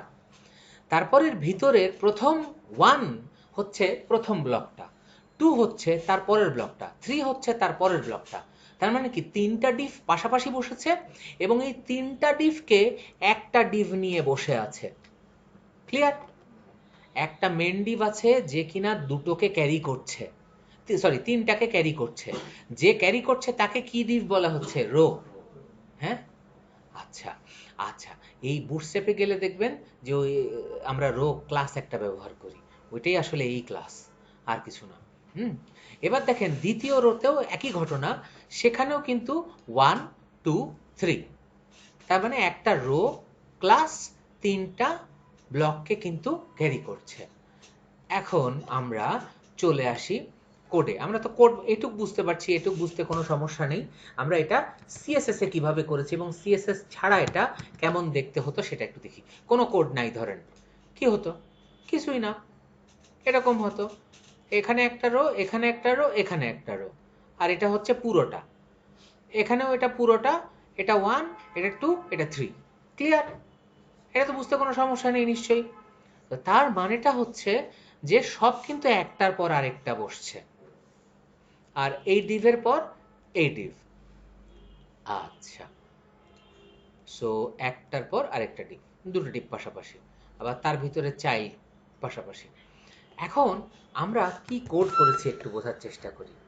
প্রথমে আমরা কি করেছি দেখেন, এটা হচ্ছে ন্যাচারাল সিচুয়েশন, খুব ভালো করে মনোযোগ দিয়ে মেলাবেন, এটা খুবই ইম্পর্টেন্ট।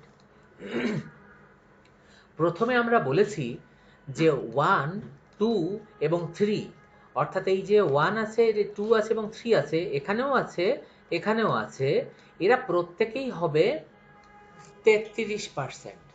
33 33 33 এই তো 100, মানে ওই 99, মানে কাছাকাছি আর কি, বাকিটা অটো অ্যাডজাস্ট হয়ে যাবে। ঠিক আছে, উইথ 99% হওয়া মানে কি বাকিটা ও অটোমেটিক নিয়ে নেবে, বাকি যে 1 আছে ওটাকে আবার তিনজন সমানভাবে ভাগ করে নেবে।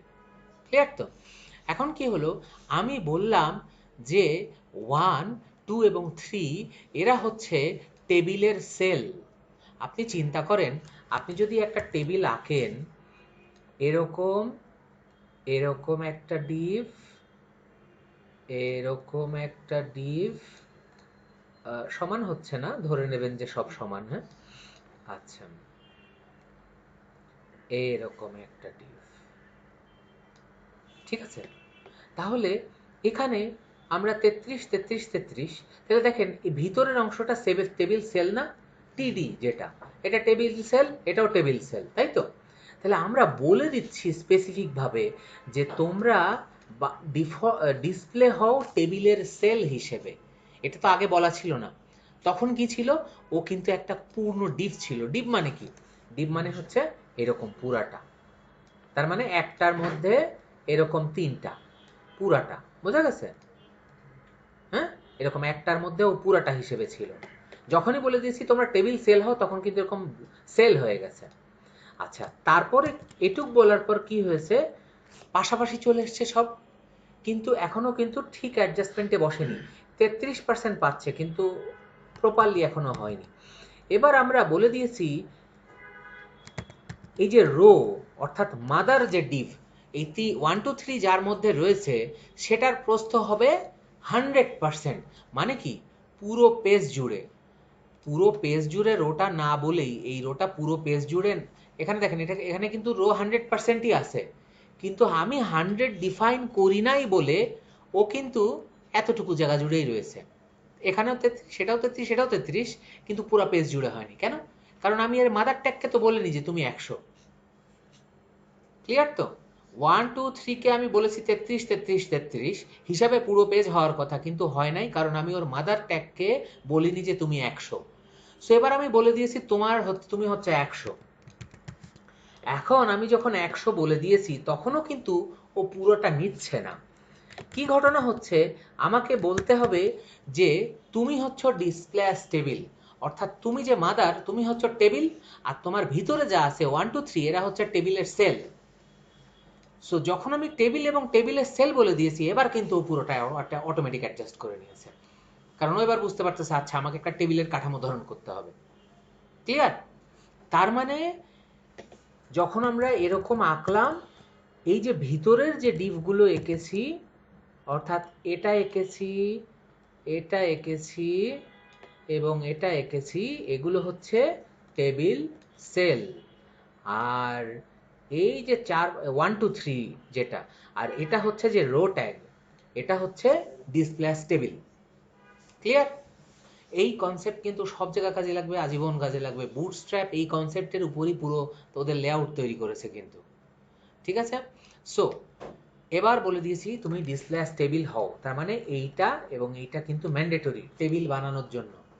টেবিল বলতে হবে আর তার সেল কারা সেটা বলতে হবে, এবং তাকে একটা উইডথ দিতে হবে এবং ওকে একটা উইডথ দিতে হবে। এটা আমি উপরে নিচ করি, তাহলে জিনিসটা মিনিংফুল হয়, এবং এটাকে আমি সিকোয়েন্সে লিখি, তাহলে আরো মিনিংফুল হয়, তাই না? এরকম লেখা উচিত না? রাইট। আচ্ছা, তো আমরা যেহেতু একটা ইয়েতে সিকোয়েন্সে ছিলাম, এখন দেখেন আমি কালার টালার দিয়ে দিয়েছি, আমরা তারপরে ইন্ডেক্সকে আলাদা কালার দিয়েছি, এগুলো কিছুই না। আমি জাস্ট এটাকে একটু উপরে নিয়ে যাই, একটু সিকোয়েন্সে লিখি। আমি ডিসপ্লেস টেবিল বলবো, তারপরে প্রস্থ বলবো, তারপরে এখানেও ডিসপ্লেস টেবিল সেল বলবো, তারপরে প্রস্থ বলবো। তার মানে আমার এই দুটো হচ্ছে ইম্পর্টেন্ট কথা, রাইট? আর এটা তো আমার কমন ব্যাপার, আমি কি কালার দেবো না দেবো সে তো ম্যানুয়াল, অপশনাল ব্যাপার। তারপরে কি করেছি দেখেন, এই যে রো ডিপ আছে, এটা তো প্রথম রোটা না, প্রথম রোটাকে আমি কি করেছি, আলাদাভাবে বলেছি তুমি হবা বোল্ড এবং তোমার ব্যাকগ্রাউন্ড কালার হবে ব্লু। এটা যদি আমি না বলতাম তাহলে কি হতো, সবাই কিন্তু একই সবুজ কালার পেয়েছে। কেন? কারণ আমি বলে দিয়েছি যে ব্যাকগ্রাউন্ড কালার হচ্ছে লাইট গ্রিন, সমস্ত রোই লাইট গ্রিন হয়েছে। তাই আমি আলাদাভাবে একটা ইন্ডেক্স কলাম, মানে কি টি হেড ধরেছি, সোজা কথা টি হেড। ঠিক আছে? সো এটা টি হেড আসলে বোঝা গেছে? হ্যাঁ, সো সেটাকে ধরে বলে দিয়েছি যে তোমার হচ্ছে ফন্ট বোল্ড এবং তুমি হচ্ছে লাইট ব্লু, তখন প্রথমটা হবে লাইট বোল্ড আর ফন্ট ব্লু। বোঝা গেছে? এইবার কি, এইবার এটাকে যদি আমি কপিও করি, সো আলটিমেটলি আমার টেবিল স্ট্রাকচারই তৈরি হচ্ছে, কিন্তু আলটিমেটলি এটা আমরা টেবিলের কাজে লাগাই না, এটা আমরা টেবিল তৈরি করতে কাজে ব্যবহার করি না। এই যে এতক্ষণ যা কোড শিখলাম, এটাকে আমরা আসলে পেজের লেআউট তৈরি করতে কাজে লাগাই। বোঝা গেছে? আর পুরো বডিতে ফন্ট ফ্যামিলি ভার্ডানা দিয়েছি, এরকমভাবে আমরা দিই না, বাট পুরো ফন্ট অনেক সময় অনেকে এরিয়াল দিয়ে দেয়, যে আমি ডিফল্টভাবে সমস্ত জায়গায়, এমন যদি হয় যে আপনার এন্টায়ার পেজ জুড়ে সব জায়গায় এরিয়াল ইউজ হচ্ছে, তাহলে ডিফল্ট ফন্টটা আপনি ডিফাইন করে দিলেন। ঠিক আছে? ক্লিয়ার? সো এখন ঘটনা হলো যে আপনার কি এখানে একটা প্রবলেম আছে, সেটা হচ্ছে যে জিনিসটা তো অপটিমাইজড হলো না, কোড কিন্তু অপটিমাইজড হয়নি। হয়েছে? বারবার আপনি 1 2 3 ইউজ করছেন, বারবার 1 2 3 1 2 3 ইউজ করছেন, এটা কেমন একটা ব্যাপার না? এটাকে আরো অপটিমাইজ করা সম্ভব না? কিভাবে? ডিসেন্ডেন্ট সিলেক্টর এবং চাইল্ড সিলেক্টর ব্যবহার করে না? অপটিমাইজেশন কিন্তু সবসময় শেখার মতো একটা বিষয়। অপটিমাইজেশন না শিখলে কিন্তু কখনো কাজ শেখা যাবে না। সো আপনাদের কাজ হলো অপটিমাইজেশন করা, আমাকে অপটিমাইজ করে দেখান যে আপনি প্র্যাকটিস করছেন। আসলে প্র্যাকটিস করেন কই? আচ্ছা, আমি যদি এখন বলি যে আপনারা এই কোডটা এভাবে করেন, কি করবেন? এখান থেকে কপি করা শুরু করবেন, হেড, স্টাইল, তারপরে এটা কি দরকার, তার থেকে আমি কোডটা দিয়ে দিই আপনাদেরকে আমি। ঠিক আছে, দাঁড়ান দিচ্ছি। ল্যাব ল্যাব ফোল্ডার কোথায় গেল রে বাবা? ও ফোল্ডারই বানায়নি।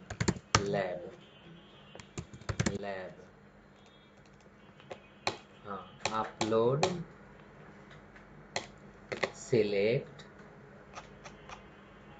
ডেস্কটপ,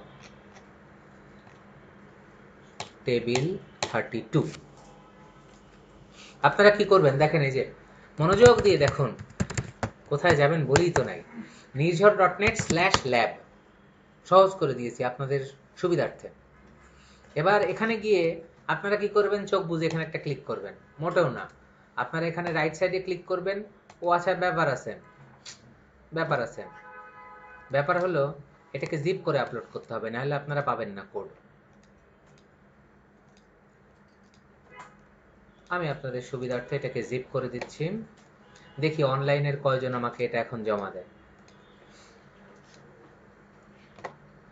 হ্যাঁ, নেক্সট ক্লাসে। আচ্ছা, এখন করবেন কিন্তু আপনারা, হ্যাঁ, নেক্সট ক্লাসের টাস্ক না, এটা এখনের টাস্ক। আপনারা এই কোডটা নামাবেন, আনজিপ করবেন, তারপরে এই ফাইলটাকে নিয়ে যাবেন কোথায়? জ্যাম্পে, যে কোনো জায়গায় এইচটিএমএল ফাইল, ডেস্কটপে রেখে কাজ করলে আমার কোনো সমস্যা নেই। তারপরে এই যে দেখেন, এই যে কোডটা, এটা অপটিমাইজড না, এটা আনঅপটিমাইজড কোড। আনঅপটিমাইজড বলতে কি বোঝাচ্ছি? এটা দেখেন 1 2 3 বারবার ইউজ করা হয়েছে। 1 2 3 বারবার ইউজ করার কোনো দরকার আছে? একটা ক্লাস ধরেই তো করা যেত। এটাকে কিভাবে অপটিমাইজ করা যায় করেন। হ্যাঁ, চিন্তা করেন।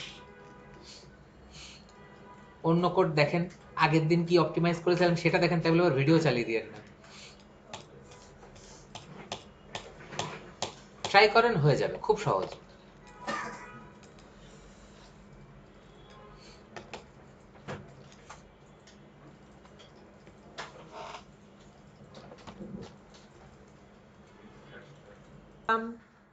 সবাই একটু প্লিজ নিজেদের laptop, money bag, wallet, mouse সব রেখে একটু স্ক্রিনের দিকে তাকান প্লিজ। এখনো 5-6 জন নিচের দিকে তাকিয়ে আছেন। আচ্ছা, ওকে, ভেরি গুড। এইবার আসেন, জিনিসটা কি? এটা হচ্ছে আমাদের কোড, কোথায়?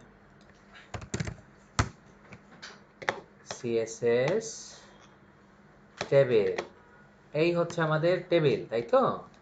এখন চিন্তা করেন, এই 1 2 3 আমার দরকার কি? তাহলে আমি ক্লাস 1 এটাকে তার থেকে ফেলে দিই, রাইট? 1 কেও দরকার নেই, 2 কেও দরকার নেই, 3 কেও দরকার নেই, ফেলে দিলাম তো।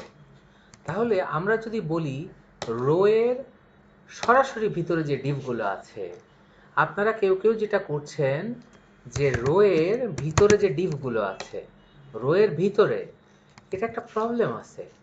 কি প্রবলেম আছে? প্রবলেম হচ্ছে, ধরেন আপনি এরকম করেছেন, কিন্তু এরপর যদি কখনো আপনার এরকম করা লাগে যে এই ডিভের মধ্যে আবার ডিভ আছে, এটা কি আসতে পারে না? আসতেও তো পারে। সো এরকম লেখাটা আসলে গুড ওয়ে না, কারণ তাহলে কি হবে, এর ভিতরের এও পাবে, এও পাবে। আপনার তো এরকম দরকার নেই। তার মানে স্ট্যান্ডার্ড হলো আসলে ডাইরেক্ট লেখা, যে রো নামের যে ক্লাস আছে তার সরাসরি ভিতরে যে ডিভটা আছে, সরাসরি ভিতরেরটা পাবে। এবার এটাকে আরো অপটিমাইজ চাইলে করা যায়। আমি ধরে নিলাম একটা ডিভ আছে, মাদার ডিভ। যে কোনো একটা ব্লক তো আর এমনি এমনি বসতে পারে না, কোনো একটা ডিভের মধ্যে বসলো, তো ক্লাসের নাম দিলাম কথার কথা ব্লক।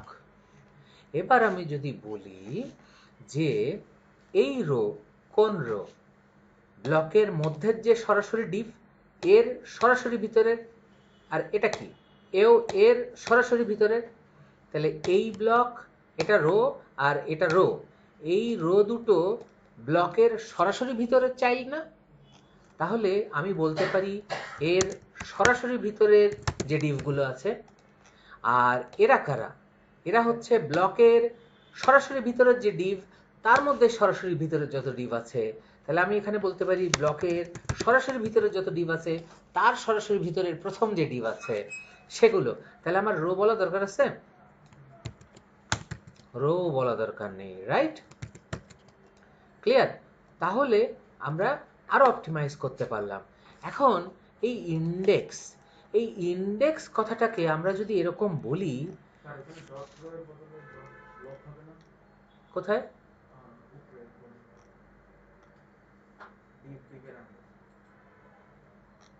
ও সরি, ব্লক।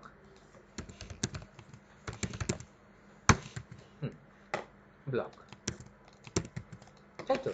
এখন কি হলো, এবার আমরা যদি বলি যে এই যে এর প্রথমটা, এটা একটা ডিভ, এটা একটা ডিভ, আমি এখানে ডিজাইনটা দিয়েছি, এখানে একটা ইন্ডেক্স বসিয়ে তারপরে একে কাস্টম একটা কালার দিয়েছি। এ কথাটার মানেটা কি? এ কথাটার মানে হচ্ছে যে আমার অনেকগুলো রো আছে, এটা একটা রো, এটা একটা রো, এটা একটা রো, আমি চাচ্ছি প্রথম যে ডিভ রোটা আছে, প্রথম যেটা, সেইটাকে একটা কালার দিতে। তো আমি যদি ধরি যে এই মাদার যে ডিভটা আছে তার মধ্যে এটা একটা চাইল্ড, এটা আরেকটা চাইল্ড, এটা আরেকটা চাইল্ড, তাহলে এটা কি চাইল্ড 1? হ্যাঁ, এটা চাইল্ড 2 না? এটা চাইল্ড 3 না? তাহলে আমরা যদি এইটাকে ফেলে দিয়ে এবার বলি যে ডিভে সরি ব্লকের আন্ডারে সরাসরি, ব্লকের আন্ডারে সরাসরি যে ডিভ আছে তার nth চাইল্ড 1 কে তুমি এই ডিজাইনটা দাও। nth চাইল্ড মানে হচ্ছে n তম। এবার n তমটা কোনটা? এখানে 1 বসায় দাও। 1 2 না 3? তো সেটা বসিয়েও যদি আমি দিই একই ঘটনা ঘটবে। তাহলে আমার তো ক্লাসই নাই, ঠিক আছে? হ্যাঁ, তো এটা হচ্ছে ম্যাক্সিমাম লেভেল অফ অপটিমাইজেশন। ওকে, খালি আবার অপটিমাইজেশন করতে গিয়ে আবার কোড আউলে ফেললে হবে না, লাইক আমি কোনো ডাইরেক্ট বসালাম না। ডাইরেক্ট কেন বসানো? কারণ অন্যটা যেন হ্যাম্পার না হয়। এখন দেখেন, আপনি যদি এর মধ্যে আরও ডিপ বসান সেগুলো কিন্তু ইম্প্যাক্টেড হবে না, কারণ আপনি কিন্তু বলছেন যে এর সরাসরি ভিতরের ডিপটা শুধু, এর ডাইরেক্ট চাইল্ড, এর ডাইরেক্ট চাইল্ডের তার ডাইরেক্ট চাইল্ড, তার মানে তার ভিতরে কোটি কোটি চাইল্ড থাকলেও সেই সব ডিপগুলো আর ইম্প্যাক্টেড হবে না কিন্তু এখন আর। আর এখানে কি বলেছেন?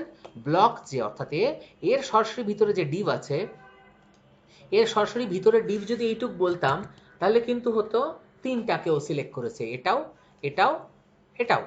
তাহলে আমাকে এখানে বলতে হবে যে না, এরকম না, তুমি ডিভের nth চাইল্ডকে এই কালারটা দাও। এই nth চাইল্ড এবার কে? ব্র্যাকেটের মধ্যে বলে দিলাম 1। ঠিক আছে? এইটা আপনারা try this at home.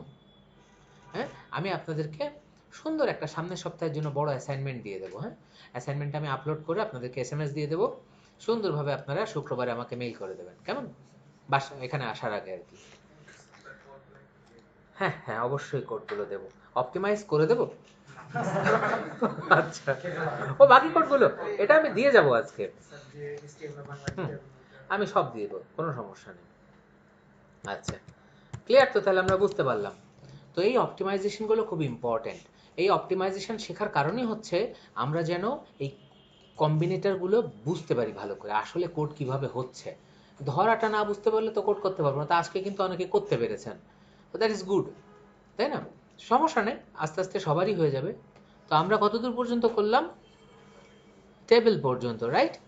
Reverse table থেকে এতটুকু বাকি আছে, তাই তো? ঠিক আছে, কোনো সমস্যা নাই। সব একসাথে দিয়েও লাভ নেই, সব একসাথে আপনারা প্র্যাকটিস করবেন না।